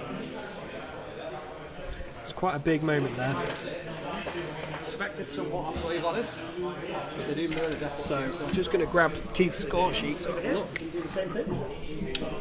All of you onto So far, Keith is on. all of you. He's on 4 points from general battle round end, and he's scored Mark for Death twice, the Butcher's Bill once, and Recon once. So we're currently in Andrew's turn, and he scored more kill points, more held more objectives. So he scored the full 4 points in battle round 1. So 2 for Keith in battle round 1, 2 for Keith in battle round 2. And then 4 for Andrew in battle round 1. But he's trying to catch up on his secondaries at the minute. He's managed to score Mark for Death once, and hopefully he's going to get some Headhunter in this round. But we shall see. So we've got a nice little view of the action going on here now. Yeah, that's a good view. Yeah, it's just in the way of Keith's stuff, that's all. I'm going to have no Deathwatch left against just all like- of them left, I think. The plan in future is to have several of these dotted around to switch between, and one for. So, like the angle we've got here, like 3 or 4 of these little cameras set up with a high quality image, and then one overhead looking down, and then one on us, so you can see how beautiful we are. And maybe some dice rolls as well. I love to see dice rolls. I like to have a little dice box off to the side, Yeah. so that people can roll into that, so we can show the dice rolls too. But that's the plan for this. So sorry, give your hand a rest. So that's the plan for this. Streaming some of these games in future, multiple camera angles to show the miniatures, because the miniatures are fantastic that these guys are painted. Just a good overview one, and you know, a high definition one of our beauty, and a dice roll box. That's not a tall order, is it? I only need about 30 USB ports. Physical dice this time. It's, it makes the game that much more enjoyable if we can move from angle to angle, show the perspectives. Yeah, I'd like to see some close-ups of this of Andrew's Deathwatch here, because we've got to show some close-ups of the Palladius as well. Definitely get some cool photos of those. So very pretty. we'll get some pictures of them as well and upload them later. So, guys, if you have just joined us and you're enjoying the stream, or at least enjoying us fumble our way through, give us a little like or a love heart or a thumbs up. There you go. Jono's just said, love it, very tempted to get my Deathwatch back out and reinforce the squads. Yeah. Awesome. We love Deathwatch. Jono's ran quite a few mixed Primaris units before, which seemed to be the thing. It was all arranged when they brought that out for Deathwatch. 7. But I'm loving how the meta's shifted now and veteran squads are coming back. So 31 wins. just that versatility that somebody, I don't know who did it, but somebody just decided to try that, and everybody's now using it. Like, Goblin Gaming Stream Team. Do you think we're a good duo there, Jonathan? Do we do well? You ready to go? 31 wounds you just put out. Yeah. Tom is clearly the one that knows what's going on. And then 2's rerolling once. Right, Okay. Terminator. We want to see these dice rolls again. Okay, I will get to the camera. So he's 30 wounds then on that squad, and he's just doing 2 at a time on the Terminator to tank them because they're on a 2. This is again the versatility of that squad. Seeing it in action. You know what I'm going to up now? I'm going to tank every single one. Yep. Not a single It one. happens. Come on, Terminator. You can do it. You can do it. Double 1. Can do it. Can't. 1 win left. Single dice now. Don't let your dreams be dreams. So he's dropped 1 wound. He's now doing 1 at a time. It's really 40k. It really is. The Terminator in that squad's gone as well now. So everything else on a 3-up. But he did tank quite a considerable amount of those shots. Yeah, 6 and Terminator, 7, 2 left. Two left. There's 2 left in that squad, 2 left in that squad. Wow. So that's basically all of those storm bottle shots going into the other Deathwatch squad, and 2 of them survived. And the same thing has happened again for the other Deathwatch squad. Are you going on the pack by any chance? I don't know if that's average dice rolls or not right there. Tech and the knowledge. The tech isn't doing too good at the moment. The tech is using a single Logitech webcam on a very long cable to do all of this. It'd be nice to have like a player's perspective mic as well. At some point, so they can sort of hear what they're saying. You don't want them to overwhelm the narrating or what we're talking on about, what we're chatting about. We'll have our little commentator booth. Yeah, our little headset mics. That'd be cool. That's the long term. Yeah. So I'm really excited to see the charge phase as well after this. That's a -8 leadership test. So Right. he survives on a 1 and they survive on a 2. Right. So they're all going to go. as Keith just said then, he's got to do 2 leadership tests on those squads because there's 2 remaining of each one. So one of them will only pass the morale on a 1, the other squad will only pass morale on a 2. So it's going to be really tight. And what we see here, they need to stay alive because if he manages to pass those morale tests somehow, he's going to be able to secure more objectives, push up on that priority objective. Then Andrew will have to devote some more shots into those squads to take them off the board to get those kill points. Because you remember in ITC you need to be able to kill more in a battle round to gain that extra point.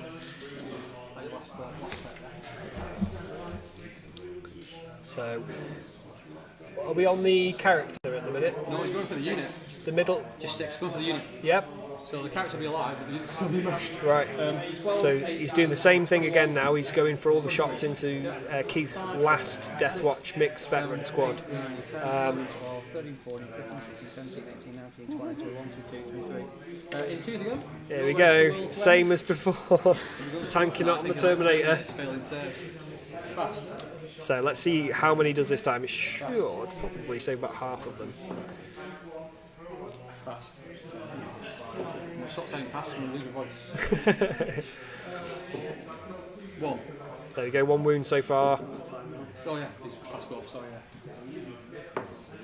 Dead. And the Terminator's gone. Right, so that, again, about half of them the Terminator tanked. So that shows the effectiveness of that unit again. 2 wounds, haven't we? So there's an extra wound in each of them. Yeah, there are two wounds apiece on Terminators. Straight kills. So I've lost 1, tanked them all. And that was a really good armour save right there. He just passed, 12 armour saves there and failed 1. So that was really lucky. He's alive. Okay. That was a good tank, actually. Really tanked. Really tanked. Yes, buddy. So Andrew's now on a bit of a back foot. He's chopped away at both of those units. Where are we going? Just sorting out some mistakes that went on with that shot from that last round of shooting there. 2. The Watchmaster's still got to go. Watchmaster's over there. Watch Captain, sorry. Right, Watch Captain was in the middle of that action there. So this is the shots that we're resolving here. Is that squad that's dropped in on that building, which is the Necropolis Game Mat EU terrain piece. So they're actually really good for ITC, just because of the size of them. It's a really tall line of sight blocking piece of terrain. This building here. Yeah, this massive building, and it's really nicely done. It's got those the platforms on multiple layers, so you can get infantry stuck in there. And what's most important is it's blocking line of sight for big alpha units like those Imperial Knights, which is very important in a game of ITC or in any 40k game really. Line of sight blocking terrain is a must. We've got another. Yeah, both of them Deathwatch died for both units. both the units are being destroyed now. They popped. Ooh. We've done it at a The sequence, morale but test, yeah. It makes a difference. Yeah. So Keith failed the morale test on both of those Deathwatch units. One of them, basically for the morale test, Rich, because you don't know 40k at this point. Yeah. So you've got your leadership value, which will be 8 for a most veteran squads. Yeah. So for every model that you lose, you're essentially taking a minus off that leadership value. Right. So he had 2 remaining out of a squad of 10. Yeah. So he was minus a hell of a lot there.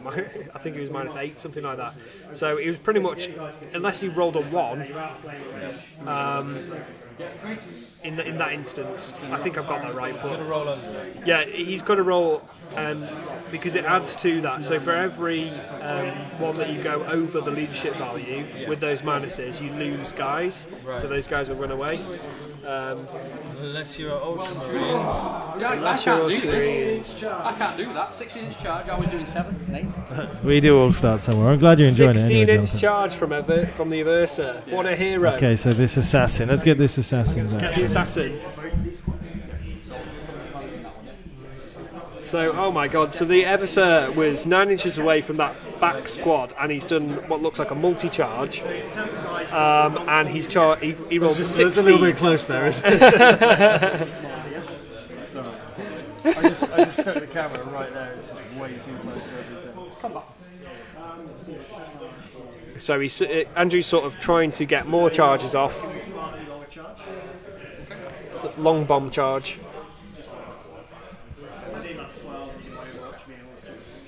Beat the shit out of them. What do you want to kill? Right, I want to see the Aversa.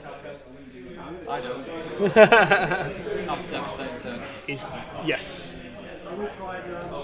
What's the knight wounds on now? Sorry? How many wounds has the knight got now? Full. It's full, not been touched. Fully operational crash, right. What Trojan Valoris is about to charge it?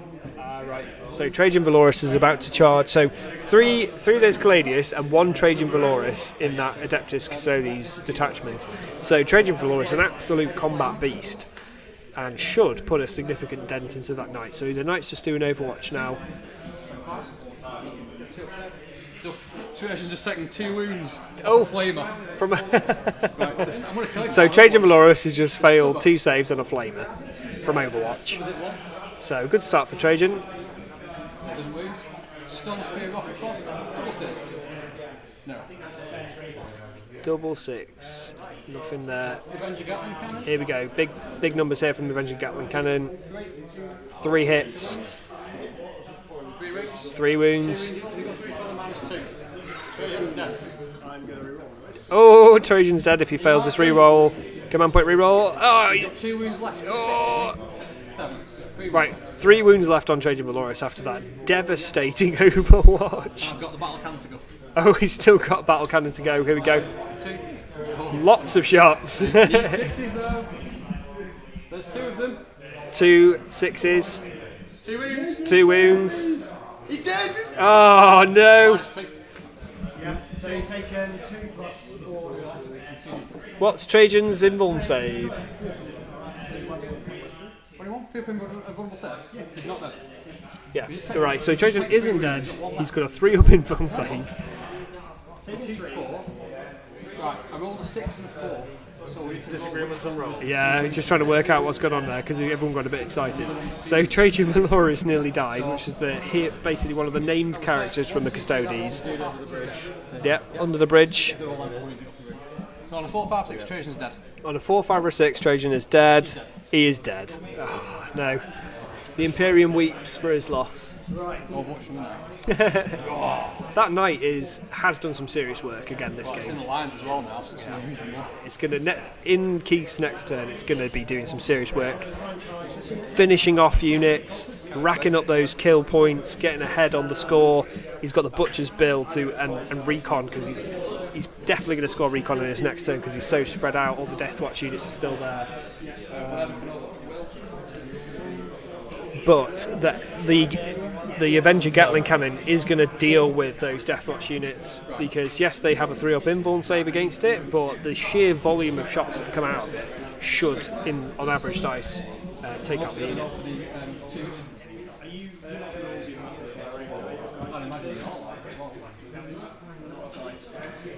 Here we go. So he's sort of working out the range here. So because of the mixed kill team rules, I think they gained the fly keyword with the jump pack captain. So that... You can't see if you can just see what you're supposed to see there. There you go.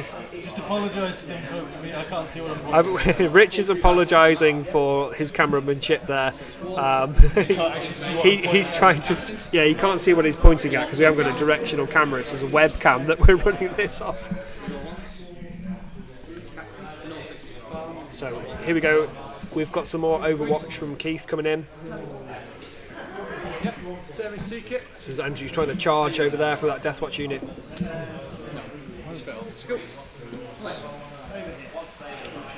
So that's just going to sting.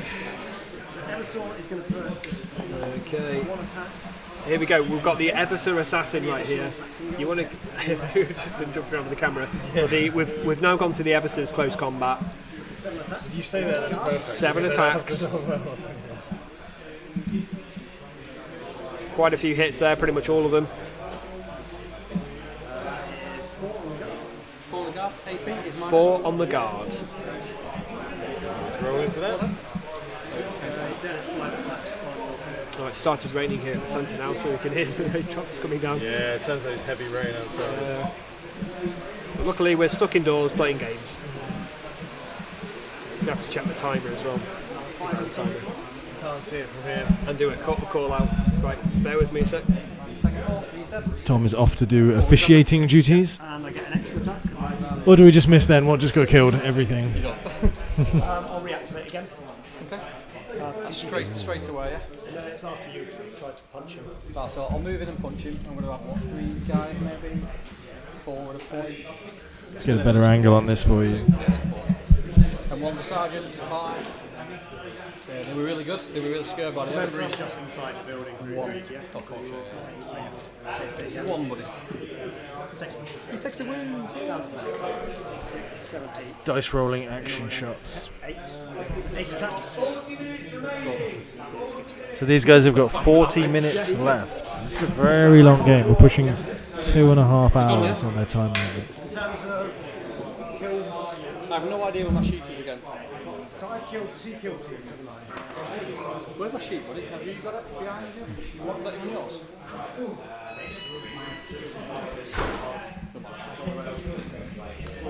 No, that's not mine either. Score sheet. So Tom took your score sheet. Thieves! So you need to take morale on these guys. I do. So you've killed 3. I don't think I can fail. Sergeant 7 and 9. Can't fail it. He's a sergeant. No, Sergeant 7. Skull in the back. It's fine. That's their fine. Right, okay. So you got a kill and a hold. So you definitely got a hold somewhere, haven't you? Yeah, so hold. Back onto a little table overview while they do their scores and work out what they've just done, what's just happened. I don't know where Tom has gone. He's left me. 2 kill teams and you've got 4. They're just tallying up their points now. Right, okay. Mark for death. You've got 40 minutes left from the round. Yeah, which is good because I'm really hungry. They're just tallying up their points. I've just gone into a bit more of a chilled sitting back position while they do this. So, give us a little bit of an overview of what's happened so far. So I'm going to stand up so we can get a good look at the board here. 13-8 to Andrew. 13-8 to Andrew right now. Turn that was for Andrew. Massive turn. He's come down. He's managed to kill more units. He's managed to control more objectives. He's got some of his secondaries there. The Eversor did some absolute work. He's chewed up that entire unit there. If you can see in this corner here. Absolutely love the Eversor. I'm tempted not to teleport everyone. I walk over and biff the Eversor. Yeah.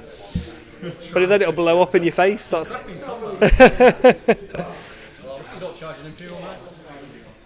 But Keith still has some very potent tools on the board still. He's got those knights. He's still got a Helverin. He has lost the vast majority of his infantry now and his board control. So I don't think he's going to struggle to get recon in the next few turns. If he moves his Helverin through, Yeah, you might actually get it recon this round as well, which is another secure point. But with only one Caladius remaining and Trajan Valoris dead, a lot of the power units have now been removed from Andrew's side. He's just got those Death Watch units with sheer volume of shots, decent in combat, really durable. Good. How are you getting on, Craig? Yeah. Everybody else seems to be having some good games as well. Just had a look around the tables a second ago.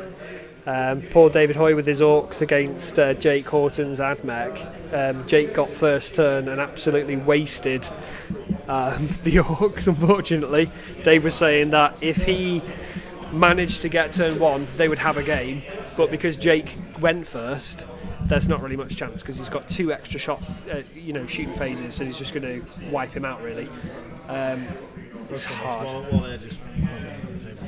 Yeah, they sort of just Keith's really got to play this well, and from his back, like I remember him saying, he's got a background in Warhammer Fantasy competitive play, which is all about positioning, angles, really thinking that through. Yeah, there's a lot of skill. There was a lot of skill involved in Warhammer Fantasy. If anybody remembers playing that, what a cracking game, a complicated game, but very, very, very complicated game. Did you play a bit of Fantasy back in the day? I couldn't get my head around it. Yeah? The last time I played 40k, I was a child. So I played, do you remember Epic? Yeah. You had like the entire basis for that. And Blood Bowl. And Blood Bowl. So I'm looking forward to Blood Bowl. Yeah. We'll have to do some Blood Bowl events. Yeah, we will. That'd be fun. I do like, like I was talking to you the other day, I like the smaller skirmish games. Yeah. Mainly because as you get older and the children are around your feet, it's easy to it's time, not isn't play it? for 2.5 hours. Yeah. It's just circumstance. Like when you play in one of these sort of tournaments, like a 40k or the big main games workshop events, they are very, very difficult to maintain concentration throughout the whole thing. Oh God, it's fatiguing, yeah. Yeah, a lot of caffeine is needed, a lot of sugary foods and things to keep your brain going. Properly hydrated. Yeah. So Mr. Tech, is the plan to have more regular stuff? Well, the plan to begin with is to be able to create a table. So setting up and taking down the streaming setup is a bit of a pain, which is why we've got a little bit of a makeshift setup today. The plan would be to have a table specifically designed for camera angles and this sort of a play, so we can have it as our number 1 table. Which would be fantastic. It's obviously a long-term project, because there's got to be the space for it. We've got to build that table. That table wouldn't be able to be used normally outside of this sort of stuff. So there's all those considerations as well. But yeah, we want to have multiple camera angles, good quality mics around the table, to really highlight the play on that, and obviously quality commentation, so that you can see what's going on with none of the background sound. So our seating area would have to be moved back slightly. There's lots of things to think about, but yeah, it's something we want to be able to bring you guys as a bit more of a glimpse of what goes on inside here. Yeah, plus it's fun, it's always a laugh to talk about the hobby as well. And eventually from enough commentating, I'll have learned enough and I'll play Tom. That'd be fun. That'd be the first bat rep, tutorial game or something. That'd be quite fun. Well, we've got to get our armies painted first. Yeah, I've started painting my Death Guard people. Nice. Get on the Death Guard. So we could do like a Primaris versus Death Guard game, which is the classic Dark Imperium sort of matchup. I've painted a number of Minotaurs, which is one of the Forge World factions, which is like a bronze colour scheme with red. Very cool, like Spartan-looking dudes. But yeah, I'm quite happy with how they've come out. But I did a 2,000 points force. Your painting's quite good, right? I would say it's like slightly above average. It's not like my painting's like this. Well, you've just started, Rich. Like I've been painting and trying to do stuff since I was like 13, 14 years old. And I'm turning 30 in September this year, so it's been a long time since I've been doing it.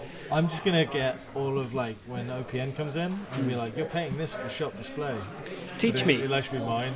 I might get him to do that with one of my endless spells for the Sigmar. Yeah, Like, can you show us how to paint fire effects on this store model?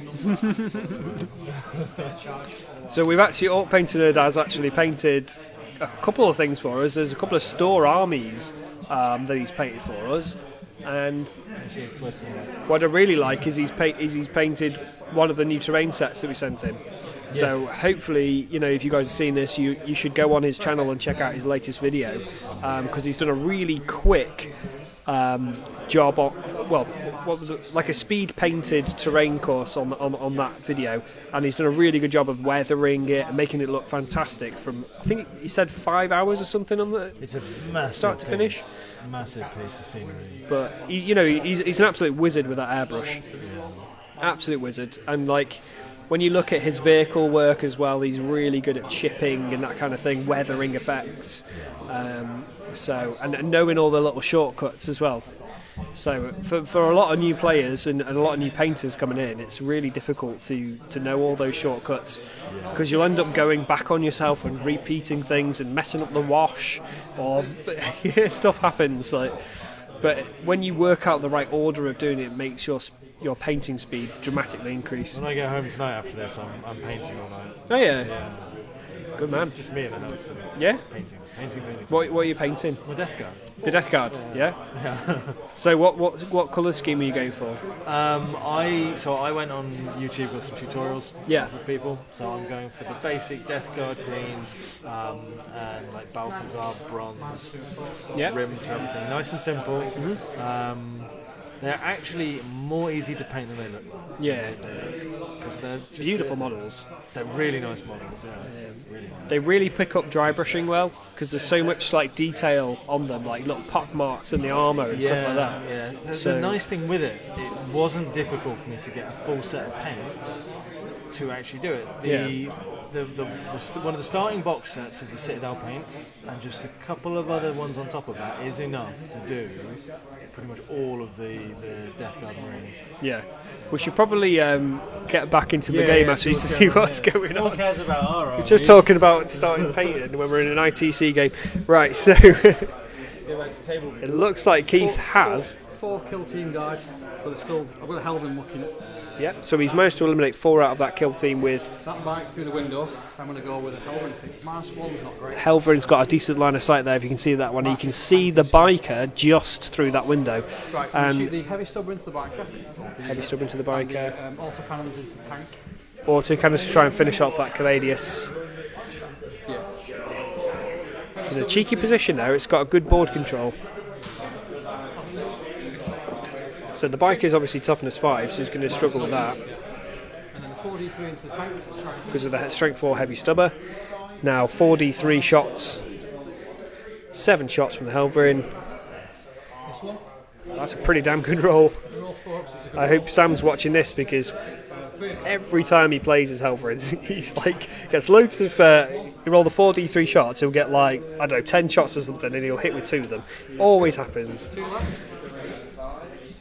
It does make me commit. You re-roll it or re-roll it? Is it going? Right, so the Helverin's managed to polish off that tank, which is really good. Freeze a knight up to the deck, whatever the hell it is. Yeah. Right, okay. So it's just a knight to go, really. So the knight to go now. He's now freed up. He doesn't have to put any more shots into that Caladius. You command the CPC whips. Nice rolls. So we've got a good view there. No, -2 saves and 1 the. Okay, so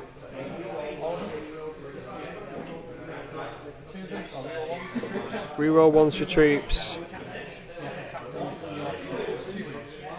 -2. 2 wounds at -2 from the Storm Spear, but from the looks of it. So 5s. Bike is dead. Bike is gone. Right, the heavy flame is going to go. I'm going to put the mic close so you can hear Keith speaking as well. What's that? What? Just so Keith can hear what. Oh, okay. Yep, sure.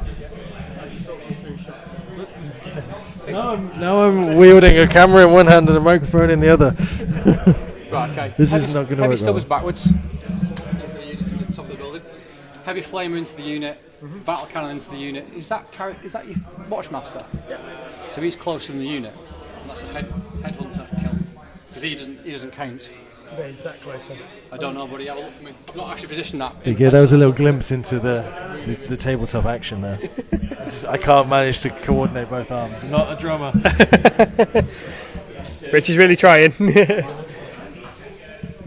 Right, so Keith really needs to eliminate that Deathwatch unit then, because once that knight has eliminated that Deathwatch unit, he can then start controlling that priority objective, scoring those extra bonus points from the ITC mission, holding more objectives than his opponent, and again he'll get some more kill points. At the moment, Keith is going for kills for points. He's trying to work out what the best kill for points is going to be. So he's got to kill more than Andrew to get that extra point. Yeah. He just needs to kill one unit to get the 1 point, but then you have to have more kills to get the bonus point. Right. So it's like a max of 4 points per turn for the primary objectives. And then maybe even you can get 5 if you get that cheeky priority objective on this mission. You get a good angle there. Look at that, really nice. I think that's the watch captain there, which is converted from the Shadow Spear kit with some interesting, like, jump pack wings that he's put on it. I really like it. Nobody in focus there. No. It's wobbling round a lot. Can we get a better directional camera at some point so you can see this detail?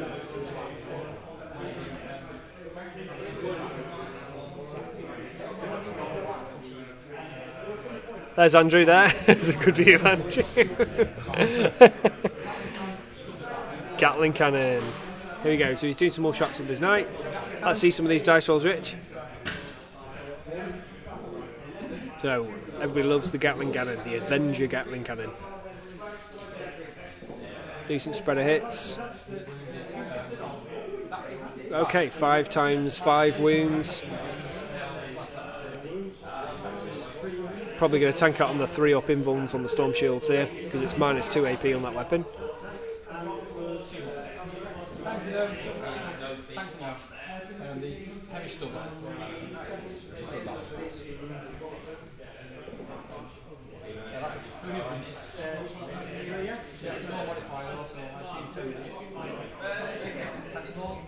Right, he's managed to tank the rest of it. So he's done quite well when he saves there. Again, he's so durable, that Deathwatch unit. It's crazy.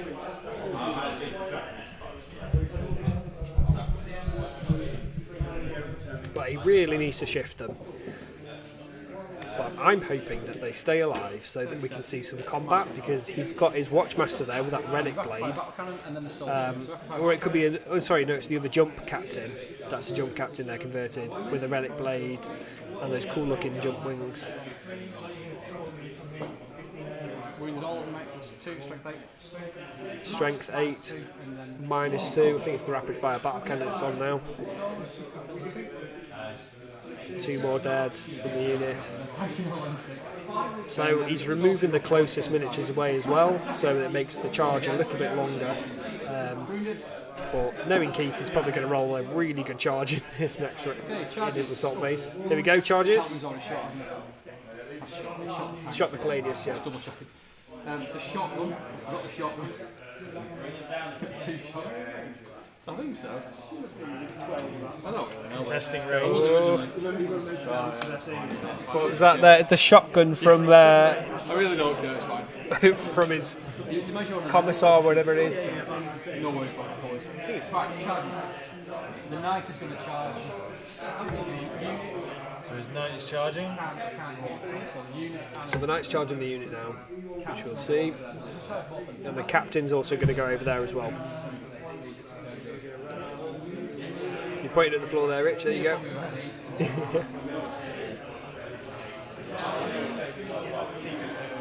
Just over 8 inches needed on that. There we go. My arm was getting tired.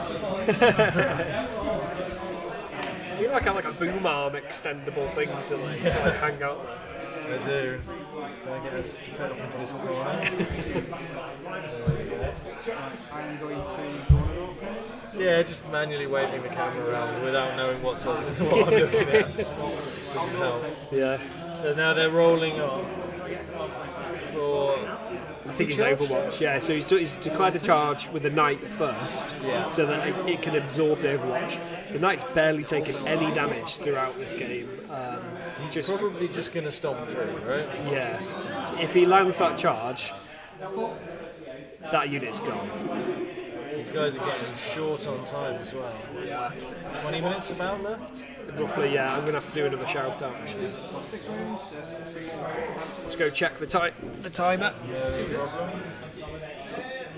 No problem. Every time, Sam, every time. Right, is my captain in? Okay, so now they're rolling. He is from 4, yeah. And the back all out the way, big night. Oh, they've got 25 minutes left to conclude this. So that charge is successful.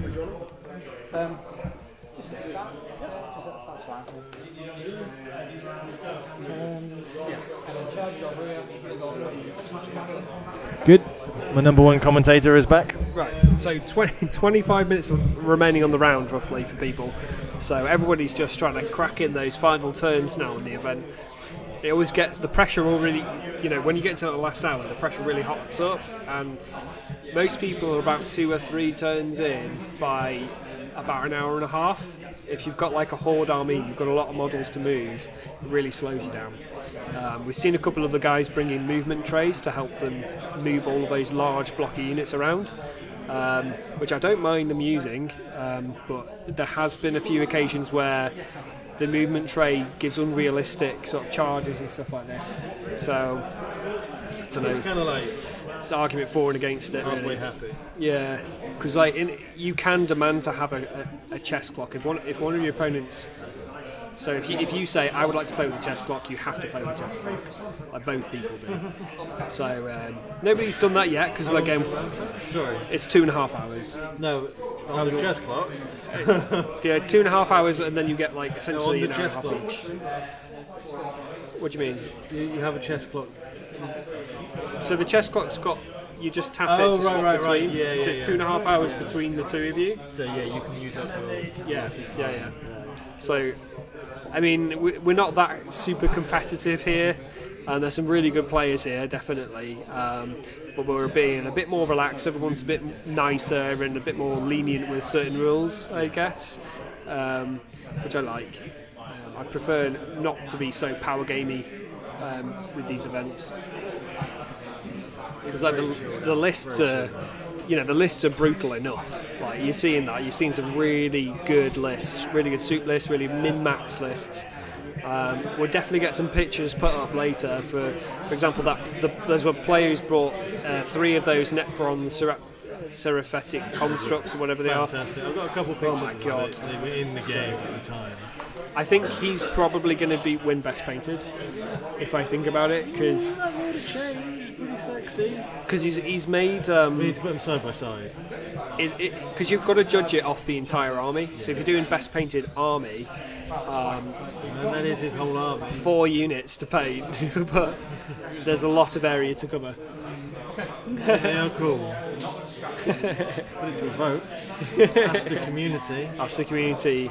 That always leads into favouritism and things like this start coming in. Like It won't have any technical yeah. category votes. We have got a painting competition that we've been judging locally here as well. So we've got all the entrants in for that. So I actually wanted to get Rich to take some pictures just before he heads home this evening, so we can judge them and get those pictures up on for you to all to see. Because it's some really beautiful jobs that have been done there. We've got plenty of time. We'll be finished by 5:30. I'll nip and hide off in the office and I've got get to the images tidied up. And you have to do all the hard work down have to here. do all the scores with everybody looking over your shoulder. It's And then always I'll the come worst down and bit. move all this stuff back. Makeshift camera stands and stuff. So I can tell, I can see why a lot of events and a lot of gaming centres and stuff have a TO station, because it gives you a bit more privacy to concentrate, and doing all that maths and sorting out all of the scores, mistakes happen. In my experience with any type of competition, don't score in front of the competitors. Yeah, because it's like, oh, you missed this bit, and then you start second guessing yourself and you know. So hopefully everybody will leave me alone to finish off those results. I'm not just flexing on camera, I'm holding the camera up in the air. I just realised I'm doing a real big sort of front bicep pose. There you go. That's what people want to see on the stream. Right, Craig. You put the results in. 33-20 to you? No. Oh, Craig's been tabled. Gene Steel Cults versus all those 3 heavy constructs from the Necron. It's only going to go one way, really. He just needed a lot more anti-tank, and he's got a lot of close combat, a lot of charges. Right. What's going on with this game? Let's have a quick look. Hide our screen, shall we? Yeah, so you don't just see my crotch. There we go. Do you want to interrupt? So, really important combat here now. We've got that really cool captain against what looks like a Tempestor. Oh my goodness. So it's crashed, full rerolls. Full rerolls, he needs that. That's why it's crashed. Oh, for fuck's sake. That's why it's crashed. It's rubbish. They're 2s. Yeah. Oh, and that's a bad miss. So you got 2. He's still going to kill that unit. We'll see what happens. 3 up. -2, so assume your Storm Shield. Yeah, Storm Shield saves. 4 Storm Shields remaining, so 4 at a time. If he tanks this, I'm going to go shoot off. Yeah. Oh, 1 drop from that roll. That's 4 gone, 4 left. 2 at a time now. And that's 2 left. 2 Storm Shields to go. Another one. Another one. 3. So 3 guys from that. And that's... But I've already shot them as well, so it's taken a lot of damage. They've done exceptionally well. Yeah. And you interrupting? Keeps trying to bait out the interrupt here to try and get him to spend his command points, but he's not got a lot left. And it's 3s. Your toughness 4, aren't you? Public commander? It's 3. It's 2s. Toughness 3. 4 wounds. Do 2 wounds apiece. It's -2. Yeah. That captain with a relic blade. Absolutely gone. fantastic. No, he's not. Oh, he's still That alive. was a headhunter point. Was it? Oh, man. Do you know how quickly it comes to command can run?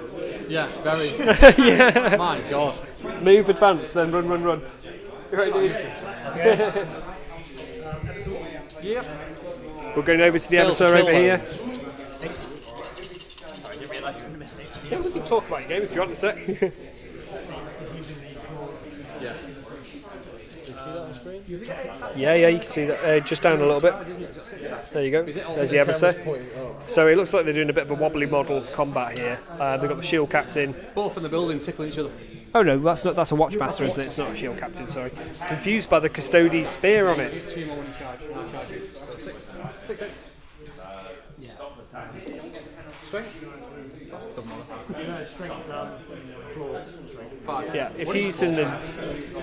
So I think the Eversor's got 2 different close combat uses though. He's got like the neural claw thing on the top of my head, which is like -1 AP, but because he's got lots and lots of attacks, it works out quite well.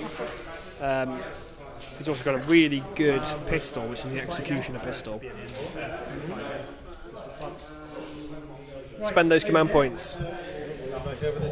Right, so the Deathwatch unit's going to pile in on the knight now. Hell, we didn't kill that company commander with a relic blade. Yeah, I can't believe you didn't do that. Yeah. So the jump pack captain with a relic blade failed to kill that company commander. Yeah, 5 ups. None. Okay, Terminator, no hits. No hits, no wounds. And here. Back against that knight there. I wish I got 3 attacks on the company commander? I think so. I've not fought your captain. You've not fought back either. No so wounds I'll do because he's 2 strength attacks, 3. Tickling your captain. I forgot to do it. It was downstairs. So, on your captain. Both hit. And wounds. That's not true. It's good. Yeah, it's fine. Has he got a storm shield? No, it's just 3 up But you've got a, Yeah, nothing. you've only got a chainsaw. 4 attacks onto that. Tickly stick, yeah. So we're getting to that combat in the middle now. 4 hits. Yep. 4 wounds. -1. All on storm. 4 hits, 4 wounds, all on the storm shield tanking. 1 goes through.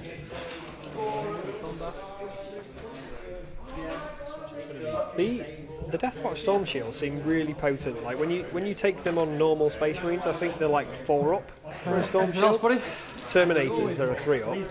So Terminator Assault Squad are rocking 3 up invulns. But I guess it's a special Deathwatch thing. That's just you've got to roll 3 up. It's insane. Yeah. So it's an invuln save, so it ignores all armor penetration modifiers. They're just tough as nails. Yeah. Bloody hell, fire. 2. So he's coming right down to clutching at straws here. A lot of the other games are finishing up now, so we're going to have to start plugging into some results. Yeah, 13 minutes to go. 13 minutes on the round. Yeah, that was ridiculous. Snake Eyes. No, that's a really bad roll this turn. Oh, and that's a bad miss. So my boss has requested that we use that quote when double ones are rolled. How much we're going to try and make the 6 turns? Right, a couple of views. Yep. Is it the tangle in the way? Yeah. Wire wraps going on. Yeah. So we're just clocking up some scores now for this round. This is Andrew's turn 3 now. So Keith's just sort of like racking up all of his points. He's managed to get recon again, I think. He did manage to kill something. Fiddled with every wire and everything so much that the camera's just a bit off there. So, we've still got a couple people watching us. Still seeing through. It looks awesome. I'm jealous, Adam. Well, yeah, join us for the next one, where this will be an even more professional setup, right? Yep. We're just literally sitting in the corner. If you want to come down to play and get into 40k here, the best way of doing it would be to come to our Speedhammer event, which is always the first Tuesday of the month. So this Tuesday coming up now, I think it's the 7th of May. Yeah. That one will start I think we start rounds about 7 o'clock and we tend to finish just after 11. 3 games in the night, 750 points, 1 hour round times, and yeah, it's a whole bundle of fun. If you want to try out new units, try out your new fully painted army, whatever you want to do. I always bring something weird and different when I play. I had a lot of fun playing it with my new Khorne army. Did a massive bloodletter bomb, 30 bloodletters deep struck, and I conga lined them. So if you look at the map there, they were stretching from right at the bottom of the map all the way round to near where the knight is. So let's say where the Eversor is, I conga lined them all like that and charged my opponent's entire army. So it was really fun. I've never done that before. But bloodletter bombs are still a thing. Bring Khorne back. That's what we say. Got that box upstairs. Yeah, we've got hopefully get some more. I've got like to make it into a 2k points list though. I need to get like another 30 bloodletters, a bloodthirster, and some other bits and bobs. So it's going to be a lot of work and money. What does the Wrath and Rapture box give you points-wise? Points-wise, so you get 10 bloodletters, which I think comes in at about 120 points. Blood Crushers, you get 3 of them in that box set. Then you get a unit of Flesh Hounds, of 5 Flesh Hounds. You get Karanak. So all round, Michelin Web. I'm not going to ask who's who. Yeah. No, it's a great set, man. Like, you probably get enough for a small 500 point force out of Wrath of Rapture. And the resculpted Karanak, the resculpted Fleshhound's great, but for the Slanesh side, you're getting the resculpted Fiends, which are really nice. The new rules for them are great, like the Soporific Musk. You can't retreat from combat with them. So once they're really quick, they get across the board, like turn 1 or 2 charges if you're lucky. And you can't escape from them, so they're really good at locking up units, locking up screens, like tar pitting essentially. Still get 2 box. Yeah, I'm up for that. Already got the thumbs up. Have you? So yeah, so Rich is going to start a small Slanesh force hopefully. For a speed hammer force, you're going to build it I up. could do, yeah, because it was so I could learn both Sigmar and 40k at the same time. So. Yeah, that's a good idea. Exactly, like my Khorne army, I could play in Sigmar, 40k, and Heresy now, in the Horus Heresy. Demons of the Rune Storm coming back. Really cool. But yeah, I think since I've sorted out a small amount of playthings, I just need to add to it. Yeah. What are you thinking of adding? So you basically got the Dark Imperium box, didn't you? Plus a few extras. Yeah. Well, sort of. I've just got lots of Poxwalkers because I'm missing sprues. Oh god, yeah. So Poxwalkers, oh my god. They used to be all the rage, Poxwalkers, like running them a big blob with Typhus, because Typhus gave them a +1 toughness. Yeah. So because they have disgustingly resilient, which is, you know how you were seeing before with if you fail your armor save or you fail your invulnerable save, you roll the dice for each damage point, and on a 5 you ignore it, 5 or a 6. So they're quite hard because they don't feel anything. They're just zombies. They're immensely hard to kill. Hi Ben. Ben, do you want to let us know how your game went? So some of the games are finishing now, so we're starting to get more results in. Cheers, Jack. We will be definitely improving on this setup, so I'm glad you're enjoying it. And yes, Slanesh, that's perfection. Jack's literally bought the new Slanesh Demon Prince. Has he? Keeper of Secrets. That's how are you building it though? Because I prefer the other way of building it, not the Keeper of Secrets. Oh, the character. Yeah, the character. Somebody will correct us in the comments, hopefully. But she's got a massive spear. Heston. Yeah. I've seen the kit, and the spear model is. It looks ace. It looks so good. I'm looking forward to seeing some conversions with that model as well. Like we're going to see some really cool stuff coming out. Yeah. Beautiful model. And if you look at its stats as well, it's horrendous. Do you know what? The whole thing that sold it, because I was looking at like the Siege because they're cool, Indeneth Deepkin because no one plays as them ever, the Dwarves because they're cool. But what sold it for me is the harp player.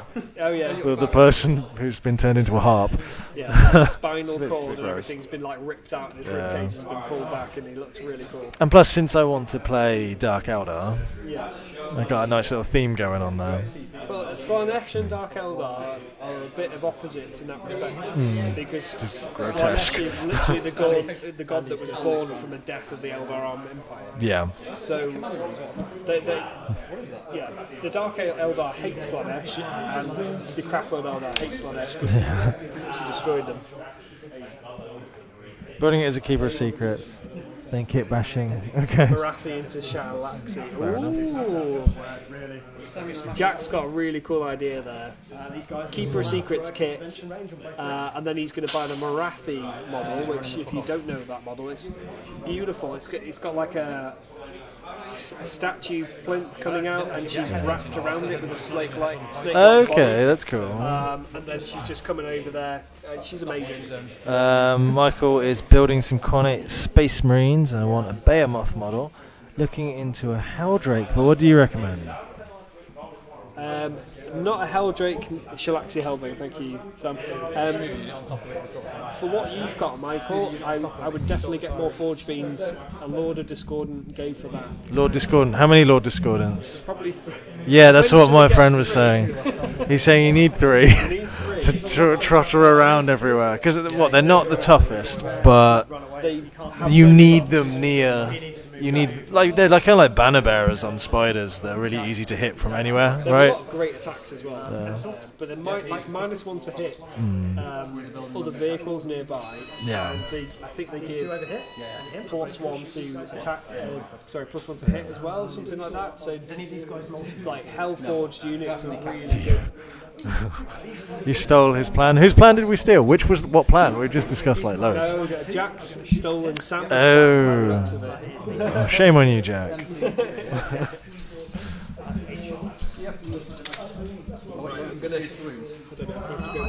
Oh, they've got like 5 minutes. Was that 4 minutes? 4 minutes and 40 seconds. 5 minutes. Ooh. 5 minutes remaining. It's all right. So when this ends in 5 minutes' time, we'll see what these guys have finished with, and then you'll have to wait and see for a post, which will pop up a bit later, I suppose, because we'll stop the stream there. But like in future, we'd want to sit the guys down and talk them through, get a proper end of game battle report, see how they felt it went, what went wrong. We can grab them, yeah. Yeah, I'll chat to Keith and Andrew. I'll take them. I'll go once. Yeah. So what they're doing at the minute, he might look like he's tap danced and destroyed that Deathwatch unit. He's tap danced. Yeah, the Knights will No, there's 3 left. There's the 3 left, Yeah. 3 more -2. On these, yeah. But now, see, with 3 minutes to go. We're going to try and squeeze a 4th in for both of us. A 4th minute? Well, it's the final. We need to get the right result. So. He's company commander. So if they run out of time, that's it. Time stops. And end of the universe. We tried to get it so they can both play even tactics. Yeah. That's only fair. Oh, yeah. But it's been an interesting game. Just seeing the sheer power of Knights still. Everybody sort of veered them. They became all the rage and all the meta. Everybody was running Knights. Keith even said before he should have taken his Castellan because in the FAQ the Castellan's gone up by 100 points. Castellan's that guy in the cabinet behind you there, Rich. Yeah. So that's my Castellan. The Knight. The big Knight. Yeah. So She was going to be point per Mass point, Mate. he could eliminate pretty much any other vehicle. Yeah, Mass Mate. Right. So there's Turn 1. Like he was. If you get some lucky dice, like Volcano Lance and the Plasma weapon it has, it just do some horrendous damage. Yeah. But now it's gone up by 100 points. We're going to see a shift in the meta again. I'm hoping to see more Crusaders, maybe some different Knights coming out. Just people playing around with things, shifting them up. Fair. So don't sell your Castellans there, because I'm sure somebody will bring a build back out to make them. Well, I don't have any to sell, so it's not a problem. Because it's, The FAQ changes, stuff gets good, stuff gets bad. That's how it rolls in all games. like the Assassin Amendment in the FAQ. But we're not using those FAQ changes, right? Not in this What have we got here? right now. TikTok tournament, peeps. There's about 2 minutes left on the timer. Is that an oosh? Oh yeah. Oh, is that what it is? basically I'm going to bounce on the objective. TikTok 1 minute 40 seconds. These guys are Yeah, let's see who's in the most advantageous position right now. Here you go. Do some talking. Talking through, right. Oh, there goes my back. So we're just having a quick look at the board as a little roundup. So yeah, Andrew's trying to engage his Deathwatch unit into another Deathwatch unit at the top. There's not much in it for both of them. So it's just literally just got in here. Yeah, so that's a very beautiful looking combat there on that warehouse. So the Actually, in the warehouse, fighting in the dark. So again, it's a really cool conversion from the Shadow Spear Psyker, and it's the Emissary against him. He's made him into a Watch Captain with a Custody Spear. Very cool. Easy going. And the Emissaries managed to plug him. Would you want to do that thing so you get extra command points back? Doesn't matter. Oh no! Spend 1 command point if the Assassinorium agent kills a character. You get like extra command points back, and if it's the Warlord, you get like 3 command points back. So it's just always worth it. Yeah. Time on the round. Turn 4. 3 turns in. Well done. Right, they're calling it there. He's got it. Andrew may have got it there. We're just going to total up all the points. 1 pillar, not 2 pillars. 2 pillars, kill more, and then you've got 1 over there, and on the far side. You've got there's a hold more for 2. Right, so what we're going to do now is we're going to have a little breakdown. Going to see if Keith and Andrew will come and talk you through their game with Rich. So I'll catch you guys in a bit. They might not want to join us, you know. But we will see. We'll see. 13, 18, 10, so 14, 15, 16. Hey there, Anthony. How you doing? side, so that's going to be 6, 7, 8, 9. So we're just totting up points now. 19, 13, what do you play? 1913. Very, very low scoring. Have a chat with Rick. Sit next to Rich. Have a chat. Come join me Yeah, no, in my parlour. Are we going first? Is someone going first? Come into my parlour. Into my parlour. Was that who won? Did you win? I'm the team. 19, 13. 19 to 13. Interesting one. If you carry on for 3 more turns, we've got 6 in, which is very, very rare. You don't have to be on camera if you don't want to. Don't worry. Snuggles, all snuggle in. There we 3 go. more turns, you've got my objective, which you're going to hold for the entire game now. So that's going to be a bonus point for another 3 turns. You're also holding 1 and holding more. I'm just going to ignore you. So he stays there, they stay there, exactly. You ignore my knight. I think I take your home objective. I think I shoot him off it. But that's the only thing you can do with your knight. Yeah. And then I'll wrap the hell with the other squad. So I've still got the beacon and jalousies. Yeah, exactly right, yeah. So as soon as you came up to try and kill the other Deathwatch squad, I was going to beacon them away. Yeah, get him out of the way. With the jump pack guy. So you had your plans anyway. I actually think if the game carried on, it'd be a higher scoring, still lost to me, in fairness. I think it'd be in the 20s for both of us. Yeah, because I think every turn I get hold of it. I was surprised. I was expecting you to get smashed from I the felt start like I that was you getting had. Yeah. smashed. I think it's the second time I played Deathwatch and Deathwatch, and I think what proof in the pudding is if I alpha and then they come in and there's a beat to strike me, you just take off the kill teams. So you almost want to go second, which is why you gave me the first turn. It was, but I wanted to kill your tanks. Yeah, I'm not going to lie, it hurt. Yeah, I was kind of questioning whether I made the right decision, but I kind of wanted you to deploy in a way where you give me the corner so I could hide round and get one model into range. I think you made the right choice giving the first turn. I really do. It takes my hands that point, so I have Because to then go it's for it. ITC is much better scoring if you go second, because then you know how much you've got to kill. Yeah, and you've got to know how much then you've got to objectives you hold. got to. And you can always blast you off the objectives. Yes, you can. So I can always get hold. And react to me. Yeah. So and I get the drop on the death watch, which It worked. and you've got the one knight who's right in the corner. Who's out of range. You came down, you popped 2 of the full kill teams, and I tanked a little bit on one of them. And obviously, the other ones rolled really badly. So you wiped out what 18, about 23 Deathwatch on me on your striking with your Deathwatch. Yeah. And although I did the job with, I think I did the right thing with all the smaller stuff, it just didn't make a difference. It was TOC 5 down the point. So I think, yeah, definitely fair result in fairness. Fair, yeah. And if it was played again, I wouldn't go second, because you didn't have an option. I enjoyed watching it. It did look like you were going to have the advantage because you had so much space taken up on the board. Yeah. There was nowhere for you to put anything. I think maybe you can scream me out better in your back, because I don't think that ever switches. Just the episode, yeah. And maybe teleport your units together next time. Well, I think it was actually, you can't see kill anything on the turn I left it alive, but it was big because I think I lifted it off. What else were they killed? I'm so Just the Calidus. And I'm so charging from Treyhan from behind cover from the future. It's just like there's no need for the 1 extra inch on the charge. Don't charge a Crusader Knight. The thing is, I think if you get into combat, you do probably 6 wounds to it, and then I mash you in combat. Yeah. I think it kills him in combat. I wouldn't even charge. But no, it was a good game actually. I enjoyed it. First proper game I've watched. Yeah, it's good to watch. Picking up the rules as quick as I can. It seems to be a slow. Obviously, I think 6 turns. It's the first time in literally the whole year I've played 40k. I've had no 6 turn games. Well, It was just because of the amount of dice we were throwing at each other all the time. yeah, you were scooping dice up like there was And going the out of Terminator fashion. 2, just pain in the I arse. don't find it takes a long time to think how many shots you actually need for each Yeah, it unit, does. because they're all different, they're all of different. You weren't particularly slow. You know, your turnaround was pretty fast. Just only got 3 turns. Yeah. Well played, buddy. It was a really good game, man. Thank you very much. Cool. Well done. That was good fun to watch as well. Possibly first and second anyway, to be honest. Yeah, maybe someone's taken over. Well, yeah, because we got a narrow victory and lost. Yeah, not many points. 6 point difference, I think, is 14, 17. How were you? What were you at going into that then? I was on 40, you were on 39? I think you were a point behind, So you'll have dropped behind now. Yeah, he's got it definitely.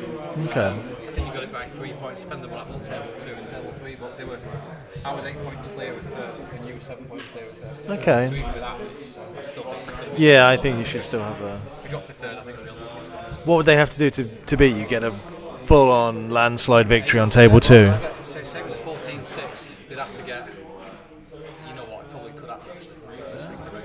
Could. We'll see. That's what I'm Fingers thinking. crossed. But I Well- love Deathwatch, my favourite out before. Yeah. It's the first time I played him. It's years. And you've got, I think, second time I played now, and you've got to go second against the other Deathwatch player. It really hurts. I think just turn 1, keep your screen to that, turn 2, move, you guard forward. Push him. And then, you're killing guards with it. You Doesn't matter, does it? You didn't kill anything else with your Deathwatch apart from guardsmen. And then You killed, 120 points. Yeah. There you go. There's your pro tactic. If you can't control it because you've got to bring them down by turn 3 if you delay. So if you let your opponent then go, because essentially in inside, you can go anywhere. Nope. Let's come down in turn 3. They need to come down in turn 3. Does the exact same thing to me anyway. So I think in hindsight, in Deathwatch again, I think I'd actually try and push that and wait till 3 rather than 2 each time, because all that made a difference for you made no difference for me. I think I was worried you were going to screen out the entire board. I think actually if you played your Deathwatch a little bit more bigger, space. you don't need that many units to screen off 2/3 of the board. Maybe drop in my own deployment zone, then that's a different game again. And then you can just keep the pressure on with your knight. That sounds like that's your only choice. If you go second, you've got to spread out. Yeah, cover the board. Yeah. Make the other person not come in very well. Yeah. But then risk getting exploded by all of his tanks. The millions of shots. It's 30s things. Having played again now with the Smash Cats I made a mistake, painted mistake when it was there. So changing points from the cast line. I was thinking it was a new fact. Yeah. So I've changed the rest of it. Absolutely 100% drop him and put the extra terminators in. It's 2 terminators, massive. He's not a blood angel Smash Captain. He's just not. He doesn't. Against tanks, he's wounding on 3s. And he hits on 3s as well. So he's -1. So it's just not the same. And he can't fight twice. He's only got 4 attacks. 4s against Imperial tanks, isn't it? It's just not worth it. He's not the same for the extra 21 points. So keep him cheap. 3 terminators, just about. Well, you could probably get nearly 4 terminators in for the same points. There you go. Already planning your rematch. Oh, it's good. Yeah. Excellent.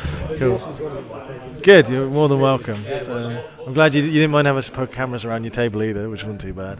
It was the first time trialing doing this, and we're dropping down now because it's been going for 2.5 hours. But we had a nice lot of viewers in the middle when you were just chucking buckets of dice around. But yeah, hopefully we'll do this again. We'll have a nice setup, head table, stuff to go over. So I trust I'll see you guys at it again.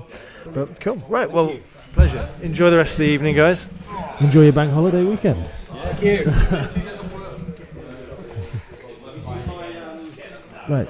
Thank you guys for watching us. Right, we will wrap this up now. We'll put a little post out later just to let everybody know who won. And we're also going to have a look at some of the armies that people have been playing with. So we're going to grab some pictures of them. Some of these are painted to an amazing standard, which hopefully you'll enjoy. If you've made it this far into the broadcast, then do us a favour and at least do give us a thumbs up. Give us a like or a love or any of those emoticons before you go. That does us the world of good in terms of reaching more people. Any comments, any feedback, what you want to see on these streams in future, let us know because they're great fun to do, and hopefully you guys are enjoying them too. Have a good day. Enjoy your bank holiday weekend, guys.